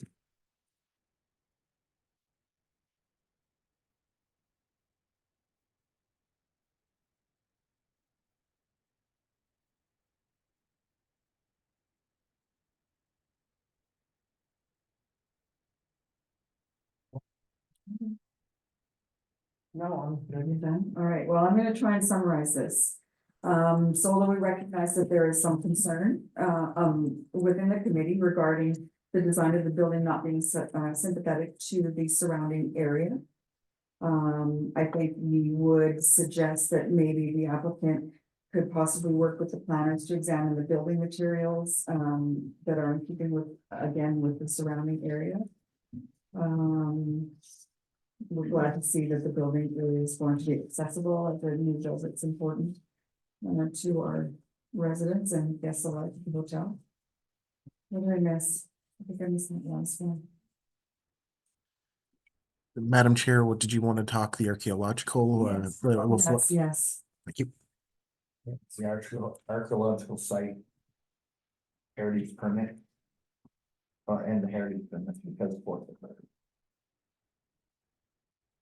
Thanks for Yeah. remembering all that. Archaeological site alteration permit was the first one, Yeah, and then, and then second was the Herbert permit. make sure that O'Brien has to sign off as well. Is that what you're talking about? For demolition?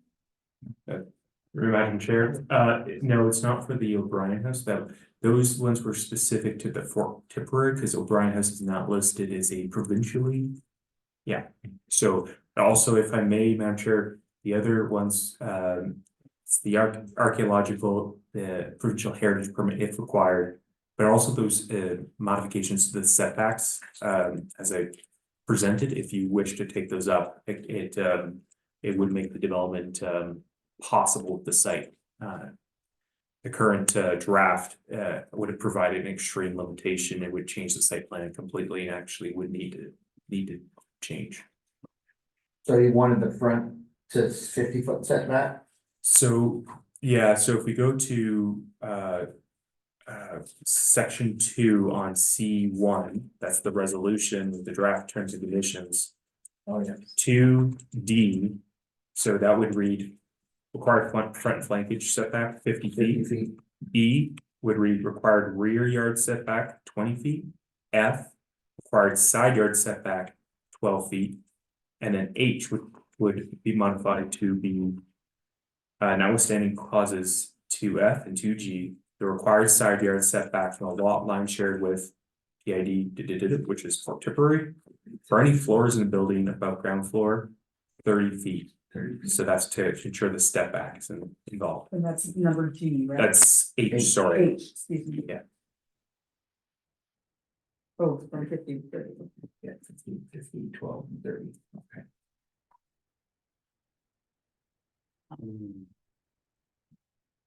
Madam Chair, Yes, sir. I also ask, with O'Brien House, is it possible, I don't know if it's the right time or not, but is it possible before that building was torn down, that any elements of architectural interest, historical interest could be preserved or taken out? Is there what kind of, is there a path that we can ensure something that can happen? Through your Madam Chair, it'd be challenging to enforce that, unfortunately, because currently there's no heritage conservation bylaw. They wouldn't be limited from doing the demolition tomorrow if we gave a demolition permit under the Building Code Administration Act. So that's, unfortunately, there would be no way to ensure that.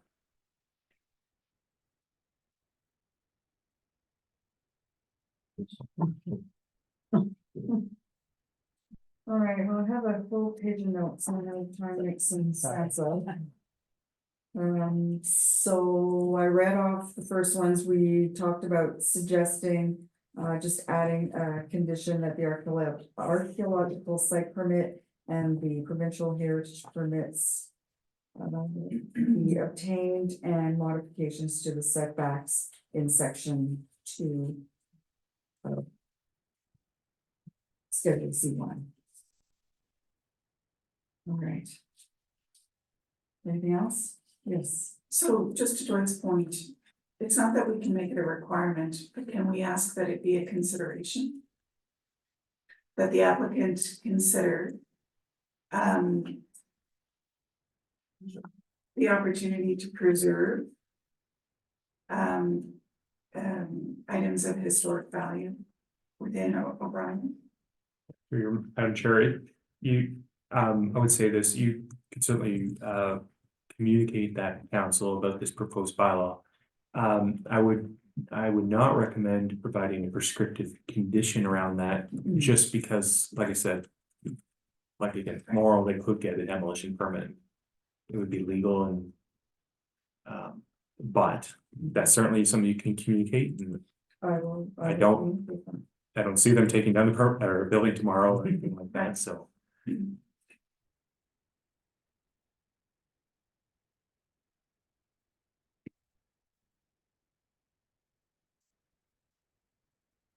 Okay, do you want to listen again before we get to the motion? Is there some cohesive? Sure, why not? Oh, thanks. Happy to. All right, so although there was some concern within the committee regarding the building design not being sympathetic to the surrounding area, we do believe that it would be a consideration for the applicant to work with the planners to examine the building materials in keeping with the surrounding area. We're glad to see that the building has been made accessible as a new building town.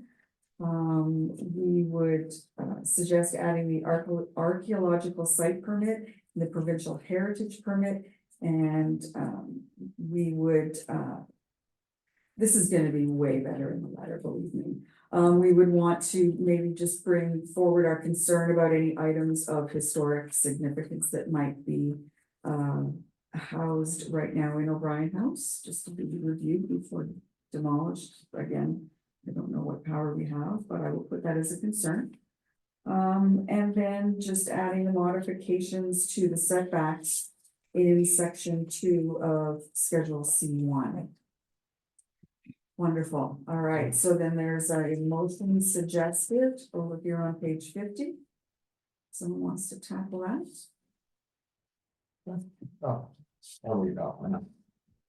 That the planning advisory committee of the town of St. Andrews provides the following views on amendment MP 200203 to the town of St. Andrews secondary municipal plan MP 2002 and for amendment Z 2209 to the zoning bylaw to Z 2201 for PIDs 151-64718 and 01324-284 4742039 and be limited as per the Community Planning Act, Section 110, as described by Chair. Thank you very much. Is there a seconder? Thank you. All right, so if there's no further discussion, all those in favor of my sending that letter to council, please signify by saying aye. Aye. Any opposed? There being none? Nope. All right. Madam Chair, One point I'd like to raise. Mr. Grew, Sorry, this, that's, The O'Brien no, House. this is not appropriate, Mr. Grew, I'm sorry. The O'Brien House is officially recognized with its historical designation given on 2010. Thank you. So just for the, Madam Chair, you had a nay vote. I had a new vote, okay, thank you very much. All right.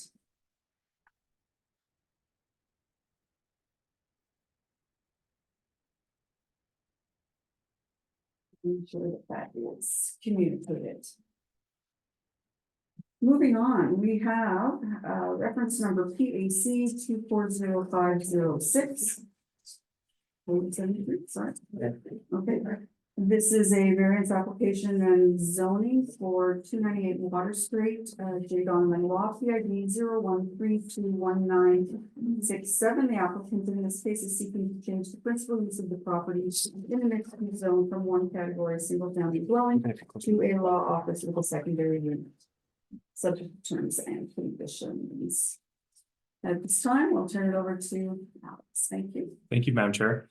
Okay, so this is a variance in terms and conditions request for 298 Water Street. All right, so the background here, the applicant's proposing to change the principal use of property in the mixed use zone from one category specified in section 541A, the town of St. Andrews zoning bylaw, to a different category, changing principal use of a property from single family dwelling to a law office with a secondary dwelling unit.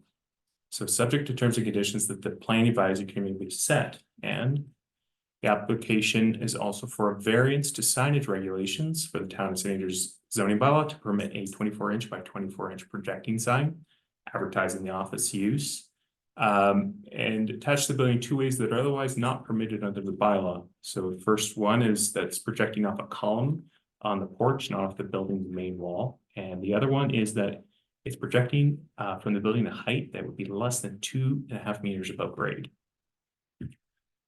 All right, so this subject lot has been used for single unit dwelling, and which is allowed use in the mixed use zone. And it's one of the things that's permitted under the SR list. So the mixed use zone, just for reference, you see these applications from time to time. It's a bit of a unique zone in St. Andrews. It's in a commercial designation under the municipal plan. So all the commercial policies apply to it in terms of encouraging the development employment opportunities, especially in the central areas of St. Andrews. So there's certainly one of those considerations that it's in the central areas of St. Andrews. And the mixed use zone is adaptable. So it has basically, the way I kind of describe it, has lanes. So if you're in the SR lane, you can just get a building permit to change your use within the SR lane. So if this is just considered a home-based business, it's just a development approval or a building permit if the change of occupancy requires it. But if you have to switch in categories within the mixed use zone, it's permitted, but it has to go to this committee for review for terms and conditions. So mixed use zone it's the widest variety of uses in St. Andrews. As I said, it is a commercially designated area. It's been historically mixed for some years, but in this case, the 298 Water Street had been used as a single unit dwelling, and they're looking to make a change.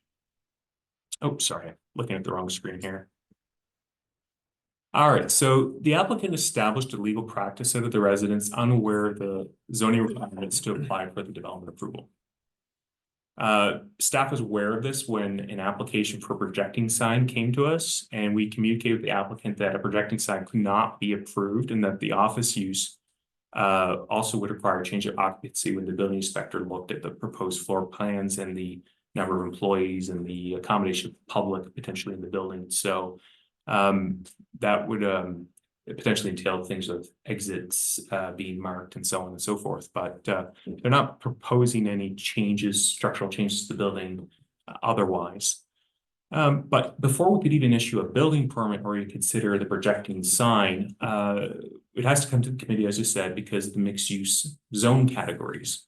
When you're in the SR zone, again, it's pretty straightforward. It's just handled at staff level and it's permits.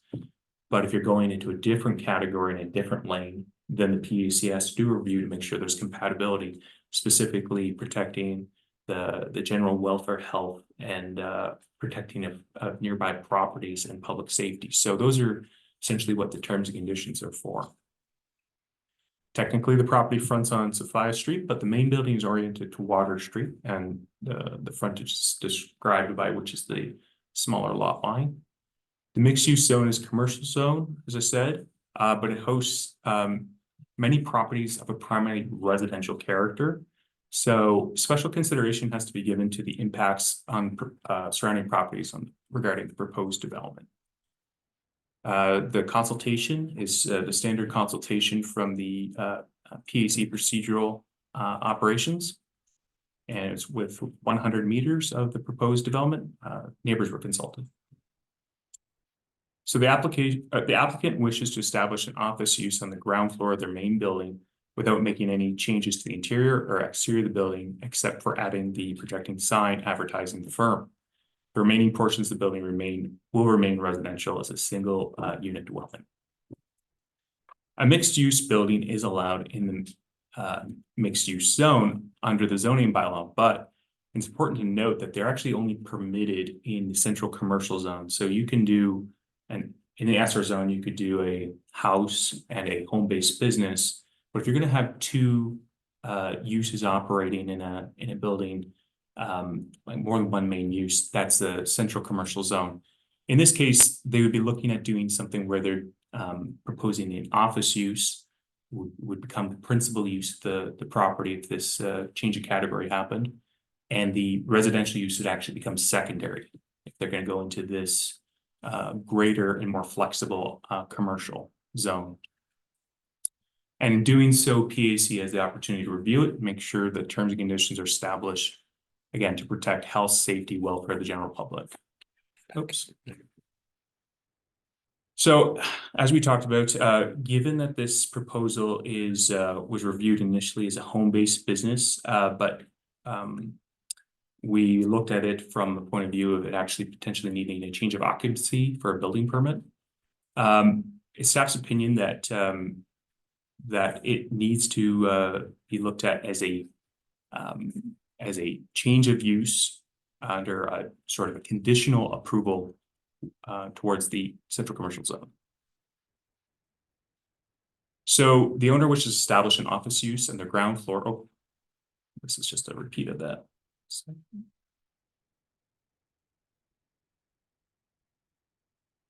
Okay. So section 851 of the Town of St. Andrews zoning bylaw provides guidance to PC on the issuance of sign variances. So when you're considering a sign variance, you have some guidance about when and how to do it. So you have to consider the dominance of the sign in relation to the building that is erected on. You have to consider whether the sign is out of scale in context of the surrounding buildings and other signage in the area. You have to consider the impact on the architectural features of the building and surrounding built environment. Consider the impact of any illuminated signage and whether proposed signage impacts pedestrian or other vehicle movement. So with conditions on this proposed sign variance, staff's opinion that you could make a decision with terms and conditions that would result in a reasonable and desirable development within the mixed use zone. So, for example, with the proposed location where it's projecting off the porch as opposed to the main wall of the building, one benefit of doing that in their case would be that you're not affecting the clapboard. So it's a very old building, and by going off the porch as opposed to the building's clapboard, it does protect that aspect of the building's architecture. As well, we're looking at other signs in the area. So in the mixed use zone, there is a inn down the road, which currently has a projecting sign that would be similar in nature, also has a sandwich board sign. And so it's the same zone. Also, if this were to be approved, a variance was considered with terms and conditions, you could establish conditions that they'd be limited in the number of signs. So in the central commercial zone, it's there's quite a lot of variety of uses, and the flexibility for signage is greater than in the SR. So what you can do is permit the variance, but with limitations on how many signs they could have, so it still has a compatible appearance. So here's what they're proposing for this sign, 24 by 24. So they're looking to have a wrought iron bracket and digitally printed, applied to both sides. Another view where it would be located in its context. So that's projecting towards Water Street, and this is a view looking at it from Sophia. So this is what the interior space looks like. This is what they're using as a boardroom, proposing to be using as a boardroom. Here you can see the workstations in the back. So the applicant is looking to have 2 employees on site in addition to themselves. So with a home-based business, there's 2 limitations why this wouldn't work for home-based business. One is that you can't have any signage other than the small business identification sign, which cannot be a projecting sign. It has to be on the wall of the building. And so you're limited in that factor. You wouldn't be able to have a sandwich board sign. Also, you'd be limited by the number of employees. If you have more than 1 employee, then you're in a different category. It's designed for primarily for the occupant of the dwelling to operate a business. And in this case, they're bringing in employees, 2 employees off site. So in this case, we have to look at what other options can they avail themselves. And given the mixed use zone is in a commercial area under the municipal plan, and they have the option to look at different use categories, it's one of the options which they can apply for.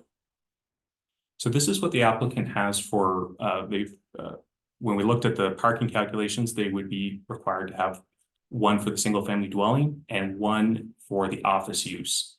And so they showed where they would establish another parking space. So according to the zoning bylaw, that would have to be paved.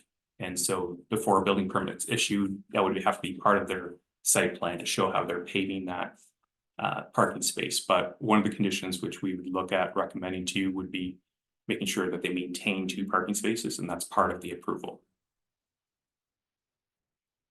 Okay, so what we're recommending to the PAC to consider is to permit a change in the principal use of a property in the mixed use zone from one category specified in section 541A, the Town of St. Andrews zoning bylaw, to a different specified category changing the principal use of the property from a single-family dwelling to a law office with a secondary dwelling unit. Subject to the term and condition that a minimum of 2 vehicles and 1 bicycle parking spaces be maintained on the lot as required by the zoning bylaw to accommodate the uses of land, building, and structures.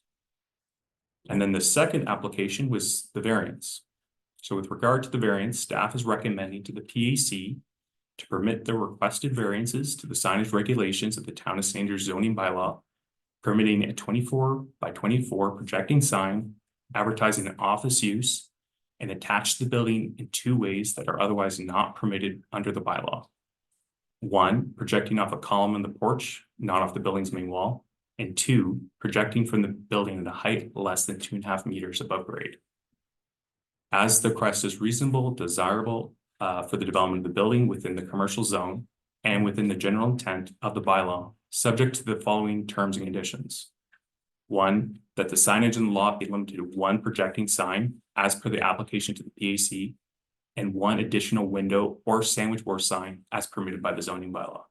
And 2, that the signage in the lot be non-illuminated and not project on or over the public right of way, including the sidewalk. So that concludes my report. Thank you. Thank you very much. Questions for Mr. Henderson?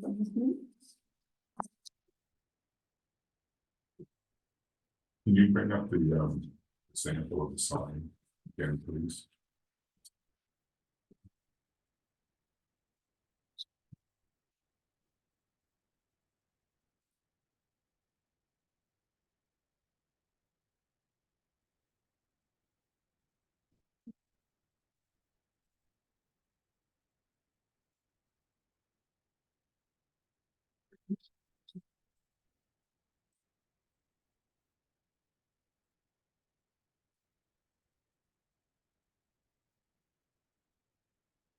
Is it DLG? Can't really see, but it's sort of like a glittery font, or is there?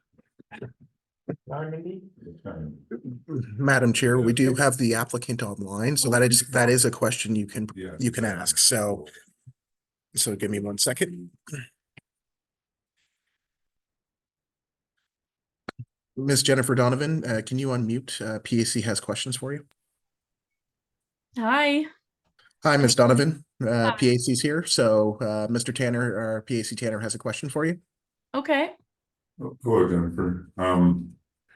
The DLG on the slide we have, it looks like it's almost like a glitter or gold flake. Is that pretty close to what the actual design is, or is that just can you explain that a bit maybe? Yeah, that's our actual logo. So it's JDLG.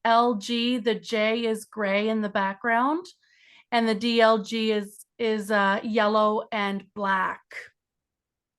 But it's our actual logo, and that's exactly what we wish the sign to look like exactly.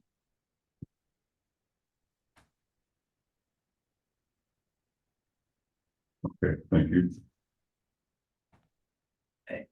Can I just clarify, so the DLG, the letters DLG are in yellow, but I think one of the things Mr. Tanner's trying to get at is it looks like it's almost glittery. What we're seeing looks glittery. Is it glittery? Oh, well, I don't believe so, no. I mean, there's speckle in the diagram, in the logo that you have, there's speckle. Okay. But they're not made to be glittery and shiny. Okay. Oh, yeah. Online. They don't, sorry, they don't illuminate or anything like that. When I'm looking at it here, it looks like speckle.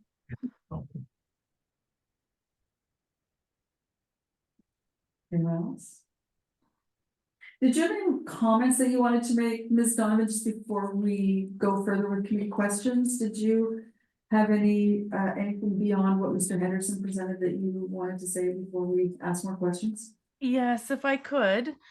So the areas of my home that we use there for the business is strictly limited to the dining room that we call a boardroom when clients are present or will be present, and the workstation that you saw in the photo. So that's where the my staff Gentry works from. And when we don't have any overlap, so the way we wish to schedule people is we leave a 15-minute interval between clients. So as a person walks in, if they're there for business, they're taken into the boardroom / dining room, and then they leave out the front door. When we measured the square footage of the space that's actually what I would consider occupied or for a business purpose, it was 166 square feet. The second and third floors in my home, there's no business conducted up there. There are bedrooms up there. We use that strictly for residential use. We don't have clients every day. By any means, but you know, I do want to establish a business, my law firm business in the lovely St. Andrews. And the sign would go with our other properties throughout the province, which is why I'm desirous of the sign. And as Mr. Henderson said, with the protruding on my column. So I don't know if you could see in the pictures, but my balcony and my porch have two really nice columns. And I think it would look good. Oh, thank you. There it is. And I think it would look good, the black against the white column, which is why, and not to hurt the walls, the exterior of the house already where it's wood. And other than that, I think Alex did a great job presenting it. Thank you very much. Mr. Ingles, question. Just to ask a quick question, and I think you've already clarified it. So when clients come, they would park at the side, they would enter one of those doors that are on the side that are shown on Sophia. No, they're not permitted to enter there. We keep those doors locked. Okay. So they're entering off of Water Street, are they? Correct. Okay. Okay. And would you also, with the new sign, would you also be thinking of doing a sandwich sign on Water Street as well? You know, it wasn't my plan. I had the sandwich board as a filler. But if I'm permitted to do so, I think I probably would. Just so that people can see it from all angles, because there are two big trees in my front yard, like in the front by the door, the front door, there's two large trees. And when you're coming down Water Street from the campground, you may not be able to see it from the road.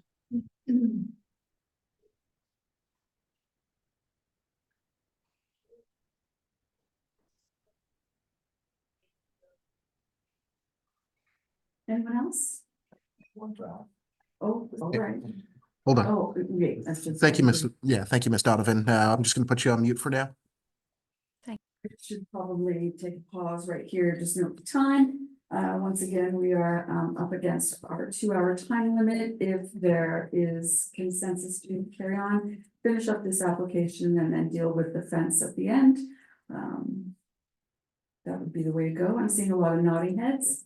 All right, thank you very much. We will continue on. Apologize, Kevin. Oh, that's all right. Alex, and I didn't know if the application or applicant had been made aware that they placed the A-frame sign out to the curb. Is it not supposed to be on the other side of the sidewalk within 3 feet of the property?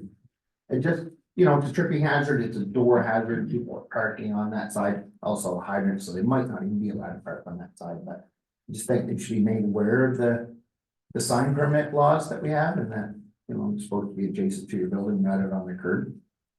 Yeah, through your Madam Chair, it is a bylaw requirement, so that's definitely recommended for a term and condition that it is established in there. Specified that it's not on any portion of the public right of way, not on the sidewalk, and that conforms with what the guidance the bylaw gives you for variances. So yeah, it's it could potentially be an enforcement issue if that sign goes back out there and it can be removed. And yeah. Wonderful. All right, any other questions? Oh, yeah. So Alex, I have a question. So we're moving the zoning. I know I want to be quick because I know we're over time, but and I had a chat, asked Jill earlier, said we'd talk to you. Why is it being moved from main use law office when Jennifer's 166 square feet and not staying as, I know it's about the sign, but why are we moving the usage to law office first, secondary residential? When clearly residential is still the majority of the property and the law firm takes up 166 square feet. Through Madam Chair, it is a great question.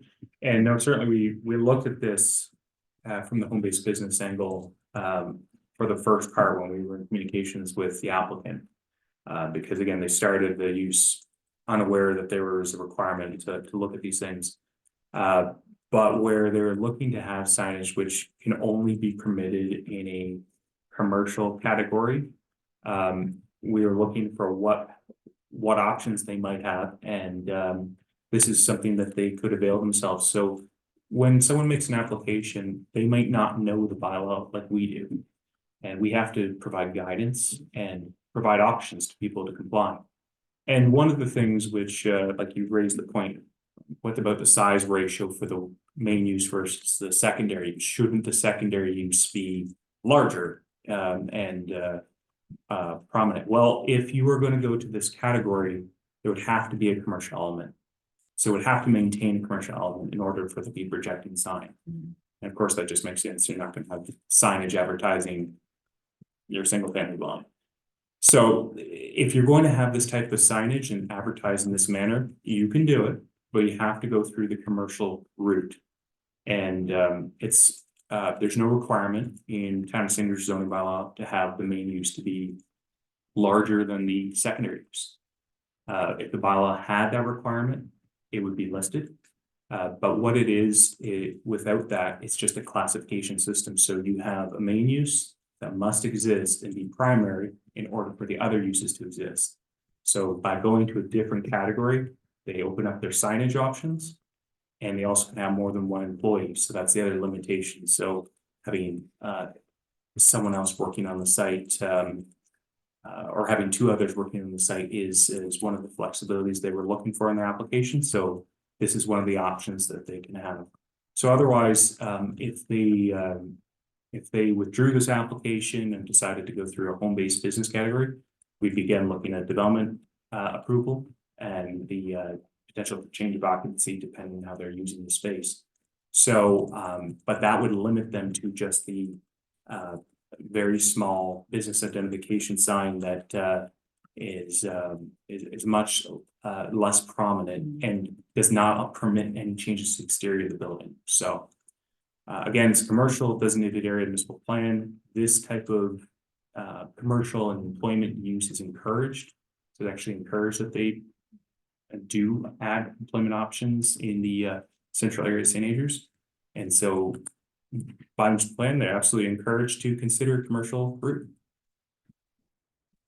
Okay, so my only question is, so it's still gonna be zoned mixed use, we're not rezoning Exactly. commercial property. That's right. Still mixed use, primary, business, commercial, secondary, services, okay. And Madam Chair, if I may add, they could also switch back to just the SR category without change of use through PAC. It's just if you go through certain categories that are potential for higher impact, that's when the PAC needs to be involved to review it to make sure that all potential impacts are addressed.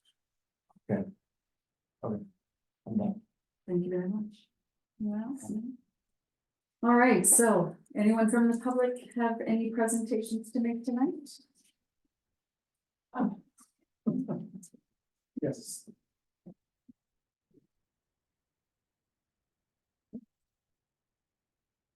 Mic on? Okay.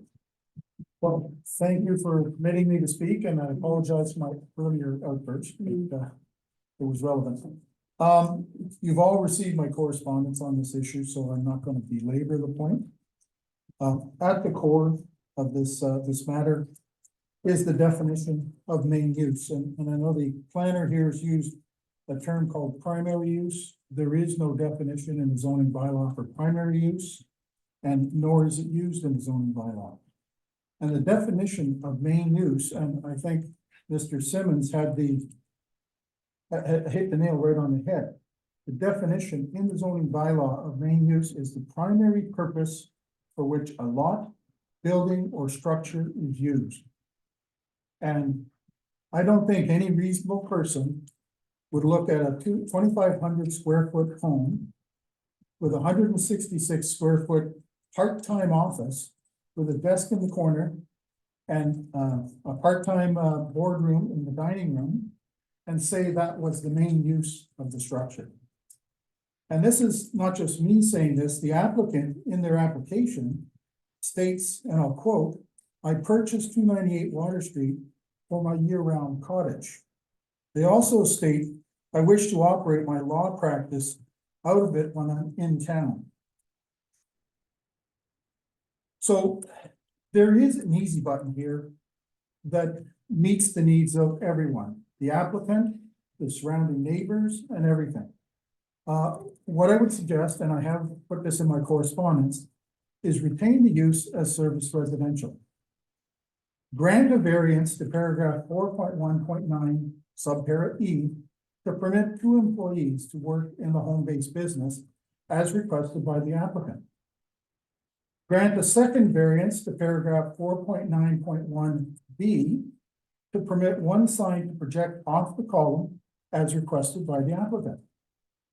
Permit 2 parking spaces on Water Street, and there is a provision in the zoning bylaw for a fee of $4,000 because there are no parking spaces at 298 Water Street that are on the property for that address. The other point is there has been a history of past events where there's been events and functions held here in addition to a law office.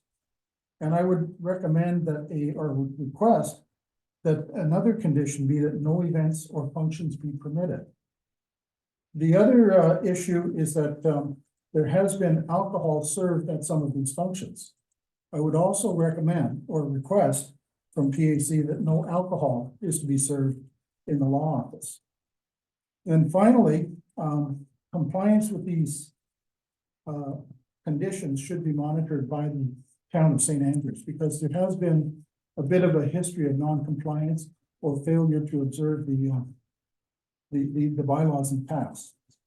I would say that this strikes a good balance in meeting the needs of the applicant as identified in your application and preserving the rights of adjacent homeowners to the quiet enjoyment of their property. The last point I want to make is that these minor variances achieve the following objectives. It fully meets the requirements of the applicant. It preserves the use of a valuable serviced residential property as a family home. It minimizes the impact on the neighborhood. It increases the parking requirements from 1 space per 40 square meters to 1 space per 25 square meters to better meet the needs of the parking in the area, in the community, especially when you talk about clients coming in, 2 employees, a lawyer. There's a need for parking there. It supports the municipal zoning bylaw by minimizing the extent of the variance. And it provides the guidance on the signage requirements in a residential area. So you're allowed 1 sign in a residential area, and with the variance, we're allowing the applicant to have the sign that they have requested on their application. And I think that's all I have to say on this. I don't want to dwell on it. Thank you very much. Thank you very much.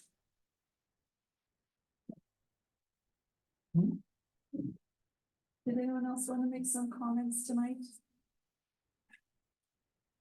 Anyone online, Paul? Put the call out. Anyone online? The only one I have here is Mr. Brian Teed. Do you have any comments for PAC? Please raise your hand. Mr. Teed, last call. Please raise your hand if you have any comments.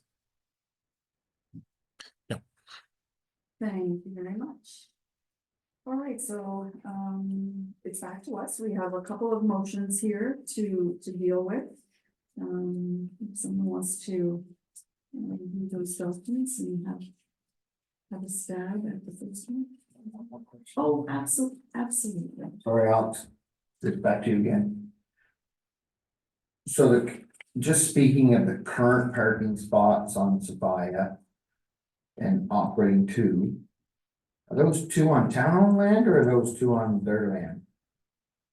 So the parking as shown wouldn't be the sort of finished parking that they have to meet, that would have to meet the zoning bylaw. So yeah, the parking would have to be fully on their lot. I don't know in that case where those lot lines, so I haven't done any site visits for that particular purpose to look at where that lot line is for that parking. So it'd be something we could look at to make sure that it's taking place at the time of permit issuance.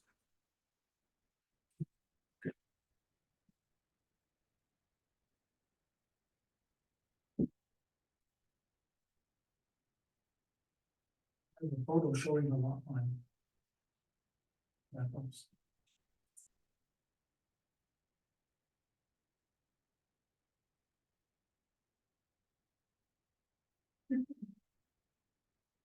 Yes, Councilor Mullins. So Alex, just to clarify for me, so, a business. If a business was having an event where they were serving alcohol, they have to apply for a liquor license, do they not? Or special event. Or a special event license? So, yeah, through you, Madam Chair, there's a few categories for this. So under the zoning bylaw, there's a licensed premises. So we're not talking about places that have special event permits. So if someone has a wedding in a park, for example, that's not what the licensed premises is under the zoning bylaw. That's specifically dealing with uses that are permanent ongoing uses. So we've done this in the past with council where, for example, Sunbury Shores made an application several years ago to have a permanent ongoing licensed premises. Previous to that, they had art gallery expositions where they would get a special event permit and serve wine with the for their customers. But they wanted to have a more regular service of alcohol, and that required an amendment to zone, which council had to make. So anybody, and if you're going to have a backyard wedding or so on, you can get a special events permit, and that's not what the bylaw is regulating. So that is that's something else. And there's and I think in some cases the Department of Public Safety is asking the municipality if they're approved in these locations, but that's actually quite unusual. We have most of them are only asking municipality in cases of permanent ongoing uses in restaurants or lounges. In St. Andrews, they've inquired in the past about special event permits in different places, but it's specifically the licensed premises is for an ongoing service of alcohol. That's not to capture all those potential events that can take place in various locations throughout the municipality.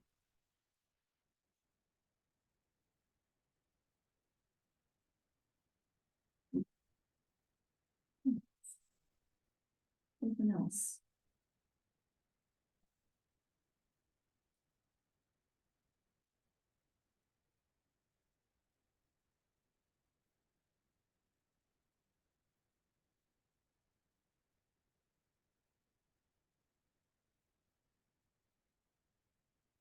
Anyone who's going to get a motion on the table?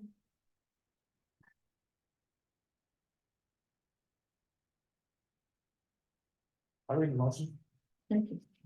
A motion that the Planning Advisory Committee for the Town of St. Andrews permit the change to the principal use of PID 01321967 at 298 Water Street for J. Donovan Law in the mixed use zone for one category specified in section 4.5.4.1A of the Town of St. Andrews zoning bylaw Z 22-01 to a different specified category, change the principal use of the property from a single family dwelling to a law office with a secondary dwelling unit. Subject to terms and conditions that a minimum of 2 vehicles and 1 bicycle parking space be maintained on the lot as required by bylaw Z 22-01 to accommodate the use of the land, buildings, and structures. Thank you for that motion. Is there a seconder? One second. Thanks. May I say Any something? Oh, no. Actually, yeah, we've gone past that presentation Yeah, period. I I'm mean, very that's- sorry. We've been waiting for 2.5 hours. Can you not give the lady a chance to speak? The lady had an opportunity to speak. Thank you, Mr. Green. I didn't recognize. are that there was disgraceful not- as a group. Please. Disgraceful. Grew, Goodbye. thank you. I will appeal this to the planning appeal board. That's fine, Mr. Grew, you have that right. I have that right. She has a bit of a hearing problem, so maybe she didn't hear when you asked if anybody else could speak. I just think you should look at some of the ads for the liquor license in particular. They have advertised that, you can have a drink while you're waiting to get legal advice. Yeah, we haven't even And- finished our deliberations or anything yet, so. No, I know, I but think I you're just assuming think that we that's, haven't. maybe you haven't looked at Yeah. some of the ads. Well, let us get through it. And I okay? don't like the idea that things are being put over on you.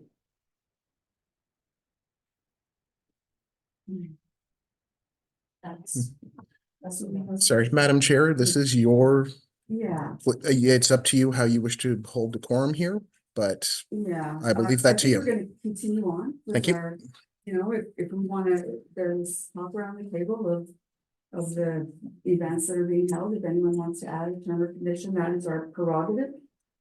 But not a requirement. Yeah, because I'm not against the events. No, I understand but that, thank They're you. going against, your rules. Yeah, no, thank you very much. We're gonna take it back down. Okay, I'm going to go.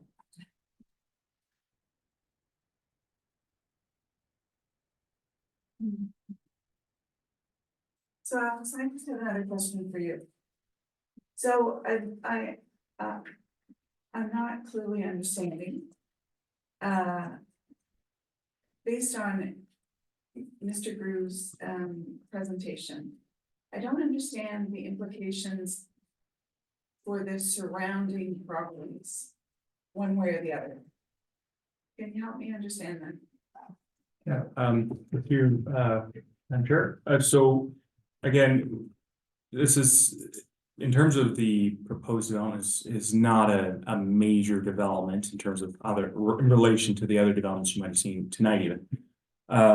So again, in my report, I say this barely rises above the category of a home-based business, but for the applicant seeking to make changes to the exterior of the building in a way that doesn't conform with the definition in the bylaw for a home-based business, also doesn't meet the requirements for the number of employees on site, they wouldn't fit in that category. And given that the proposal that they're making involves changes to the exterior of the building, that would be permitted in the zone, subject to terms and conditions, going through the commercial route.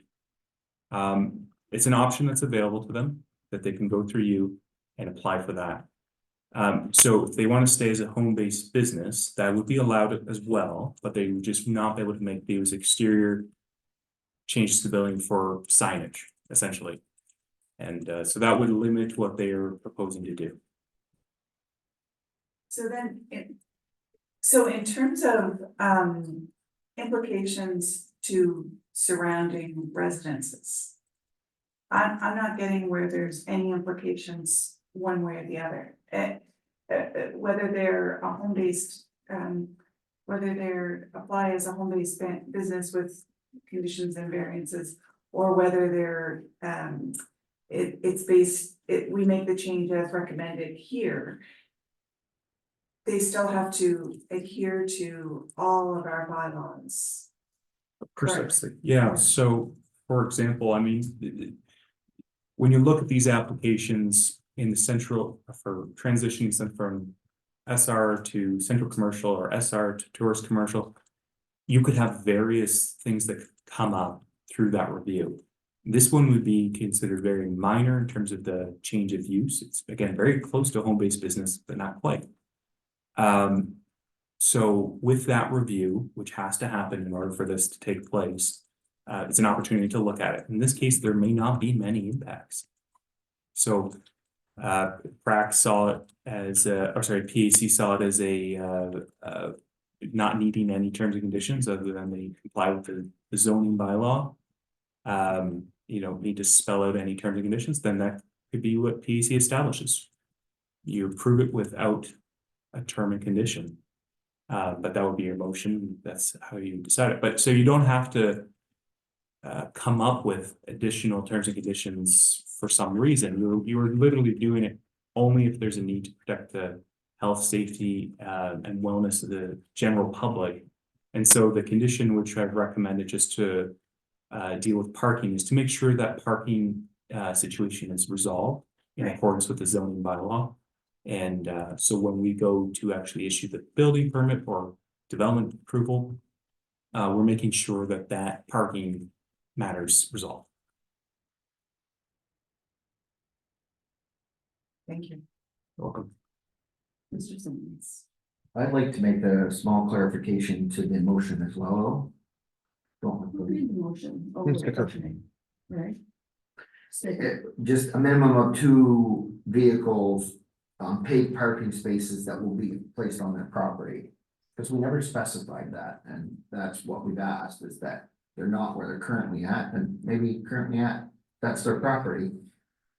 So I'd just like to make that amendment to the motion. I agree with that. I have to. Are you a seconder? Oh, yes. Yes. I was a second. You were, yes. And I'd just like to make some clarification since we're talking about licensed events really quickly, so get a little bit here. If anybody has an issue with somebody having a licensed event, you can call the liquor inspectors, you can call the liquor board. There is protocol already in place. You can call by law enforcement officer. If they're serving alcohol, they're accepting the risk of liability and getting their butt suit off. If they serve somebody in that venue and they drive away and cause a car accident, and they're not licensed, I wouldn't want it be, but there's already protocol in place for licensed venues.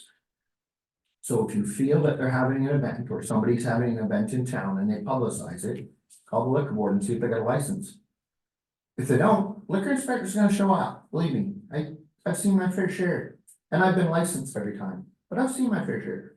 There is protocol, it's already in place, so if anybody has an issue, they can just call the liquor inspectors and they'll come, believe me. Yeah, the enforcement of that sort of thing is really beyond. Yeah, and Madam Chair, and I'll also note that the town of St. Andrews does not enforce liquor permits. It's not under our prerogative, so Right. bylaw enforcement couldn't enforce that. However, noise complaints, open air fires, stuff like that, yes, we can enforce, but as it comes to actually liquor permits, only under the zoning bylaw, we can focus on that. Everything else has to be done through public safety. Right. Thanks. All right, so we have a little amended motion and a seconder. And a little bit of discussion, if there's any more discussion. No? All right, if you're ready, then I'm gonna call the question. All those in favor of approving the change of principal use in PID 101321967 at 298 Water Street with the condition that a minimum of 2 vehicles and 1 bicycle parking space be maintained on their property as required by zoning bylaw 22 Z2201 to accommodate the use of land, buildings and structures. Tuesday. It says that, yes, I'm sorry, I may not have read that properly. All those in favor of that motion, please signify by saying aye. Aye. Any opposed? There being none, that motion is approved. The next one then, we have the second motion regarding the sign.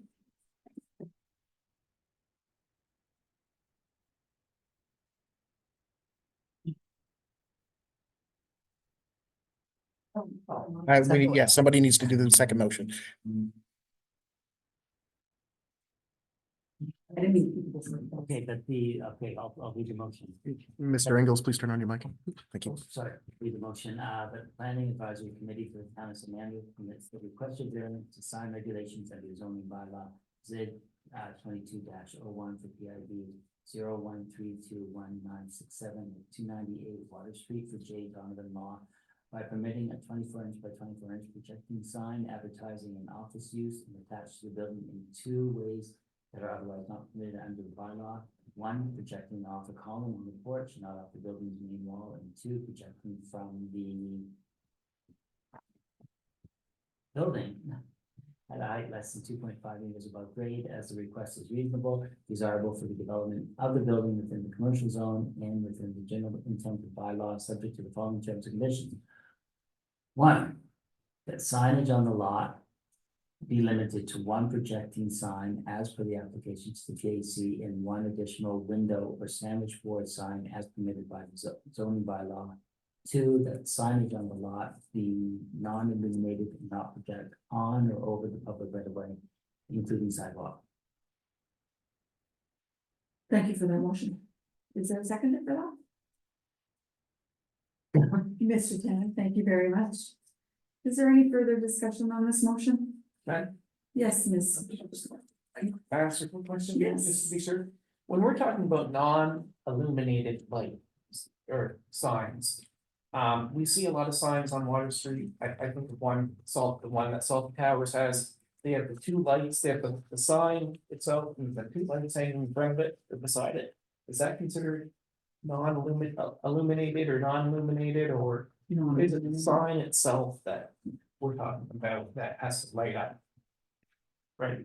Yeah, through Madam Chair, yeah, but there's different ways you can illuminate signs. So there's some that are internally lit. Yeah. And then there's some that are illuminated externally. So you can consider external illumination as one of the options. Okay. And Otherwise, it would be stated as external illumination. you can, yeah, I mean, you could have, if you have light that is sort of like incidentally reaching the sign, but if you have like a gooseneck kind of light that Yeah. wraps around and comes back, yeah. Yeah.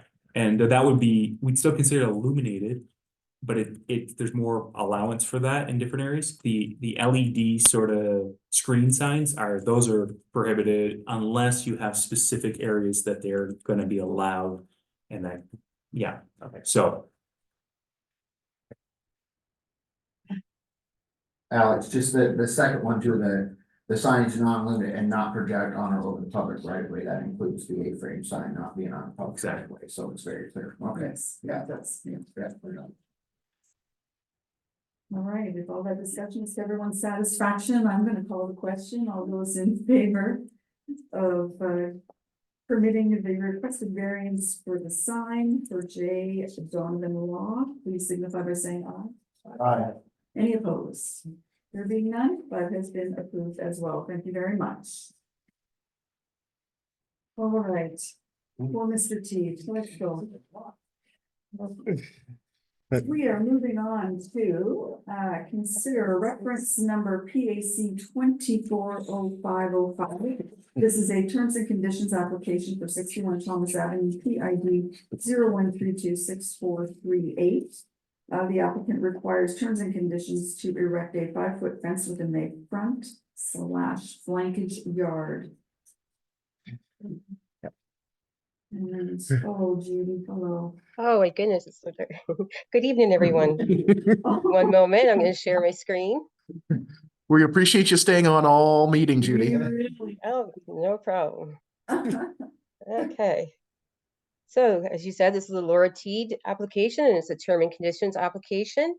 And the summary for this application is the applicant requires terms and conditions to erect a 5-foot fence within the front or flankage yard. So the subject lot is in the service residential zone outside the town plat and contains a single unit dwelling, which is allowed main use in the SR zone. And so because this sign is outside the town plat and there would be no secondary municipal requirements on transparency. So the property fronts on Thomas Avenue and Bayview Drive. The front / flankage yard extends from the nearest wall of the dwelling to the front or flankage lot line. And so for this type of of lot, it would be considered a through lot. So any lot that fronts on two streets other than water or church, it would be then considered a through lot. So section 3.21 of the zoning bylaw has standards for this development in relation to setbacks. So 1 meter from your property line, a height of a maximum of 6.6 feet, and the construction of being cannot have any barbed wire defenses. And so as well as the requirement for the terms and conditions within the front and flankage yard of a residential zone. So notification of this PAC meeting was sent to neighbors within 100 meters of this property. You see here, this is the site plan that was submitted with the application. So to the very bottom is Thomas Avenue, and the very top will be Bayview Drive. And you see the single family dwelling and the fence combing around that property. And you see the minimum of 4 feet, the setback. And so it does comply with the zoning bylaw. And just an aerial view of what that fence, where that fence will be on the property. So as I said, it meets all the setbacks, and as it's being 5 foot, it does meet the minimum or the maximum height of a fence of 6.6. So the owner wishes to erect a 5 foot tall black vinyl chain link fence within the front or flankage yard of the property outside the town plat. Fences at 5 feet in height are allowed use under the zoning bylaw, and as it is a residential zone, PAC can apply terms and conditions as it deems necessary. Terms and conditions so imposed shall be limited to those considered necessary by the PAC. And applications for permitted uses subject to terms and conditions may only be prohibited by PAC where the terms and conditions imposed cannot reasonably be expected. And so it is in the staff's opinion that proposed fence is reasonable and desirable for the development of land, subject to the recommended terms and conditions. So the recommendation, staff recommends that the Planning Advisory Committee permit a 5 foot fence located within the front flankage yard of property in the SO zone of the Town of St. Andrews zoning bylaws, Z22-01, subject to the following terms and conditions. No fence in any residential or commercial zone shall be electrified or incorporate barbed wire or other sharp, dangerous materials in its construction, and the fence shall be maintained so that it does not become unsightly, dilapidated, or unsafe. Thank you. Your conditions 1 and B to approve from the fine. We have one. Quick question. Is the reason for the fence for deer? You can ask the applicant. Mr. T, the PAC has a question for you. Hi. Yes, no, it's not for deer. It's just to have a place for the dog to play in the backyard. Okay, thank you. Thank you very much. Did you have anything to add to the presentation that Ms. Herbert so eloquently presented? Did you have anything to add? No, Judy's done a great job explaining to us the frontage rules, which we just considered a backyard, but didn't realize there were frontage rules. So I appreciate all Judy's feedback, and I think she's done a great job on pulling it together. So I don't really have any other comments. Thank you very much. Do we have any other questions for the applicants? I just have one question, Judy, for you, and it's to do with the applicant, but a bit more. Has town staff started to review any of the fence bylaw at all? We've been asking this for a while, and I'm not sure whether you guys have. It is under my understanding. Oh, sorry. Yeah. No, go ahead, Judy. It is under my understanding that is going to be something that's reviewed with the changes in the new zoning bylaw, as PAC has seen multiple applications for fences within front and flankage yards. So Alex may be able to speak further to it, but it's my understanding that the terms and conditions would be imposed in-house versus going to the PAC to receive them terms and conditions.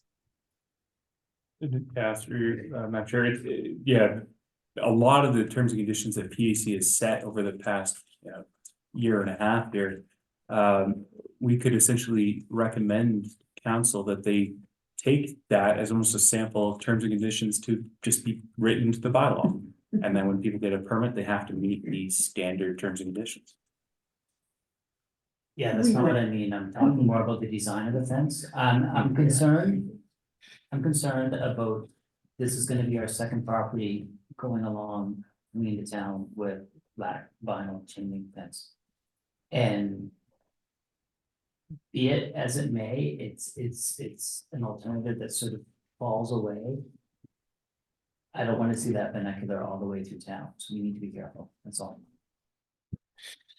Madam Chair, I would recommend when it comes to views of the PAC on the zoning bylaw, that's a view you can provide. I agree, yeah. Well, I think we'll have a few things to say on that. Don't forget to- All right, If there's no other questions for the applicant, I'm just going to mute Mr. Teed. yes, absolutely. Thank you. very Thank you, much. Mr. Thank Teed. you. I'd like to make a motion. Yes. Do it. The Planning Advisory Committee for the Town of St. Andrews permit a 5-foot fence located within the front frontage yard of 61 Thomas Avenue, PID 013264438 for Laura Teed in a serviced residential zone. Under zoning bylaw Z 22-01, subject to the following terms and conditions. 1, no fence in any residential or commercial zone shall be electrified or incorporate barbed wire or other sharp, dangerous material in its construction. And 2, that the fence shall be maintained so that it does not become unsightly, dilapidated, or unsafe. And I so move. Thank you very much. Is there a seconder? Mr. Simmons, thank you. Any further discussion? All right.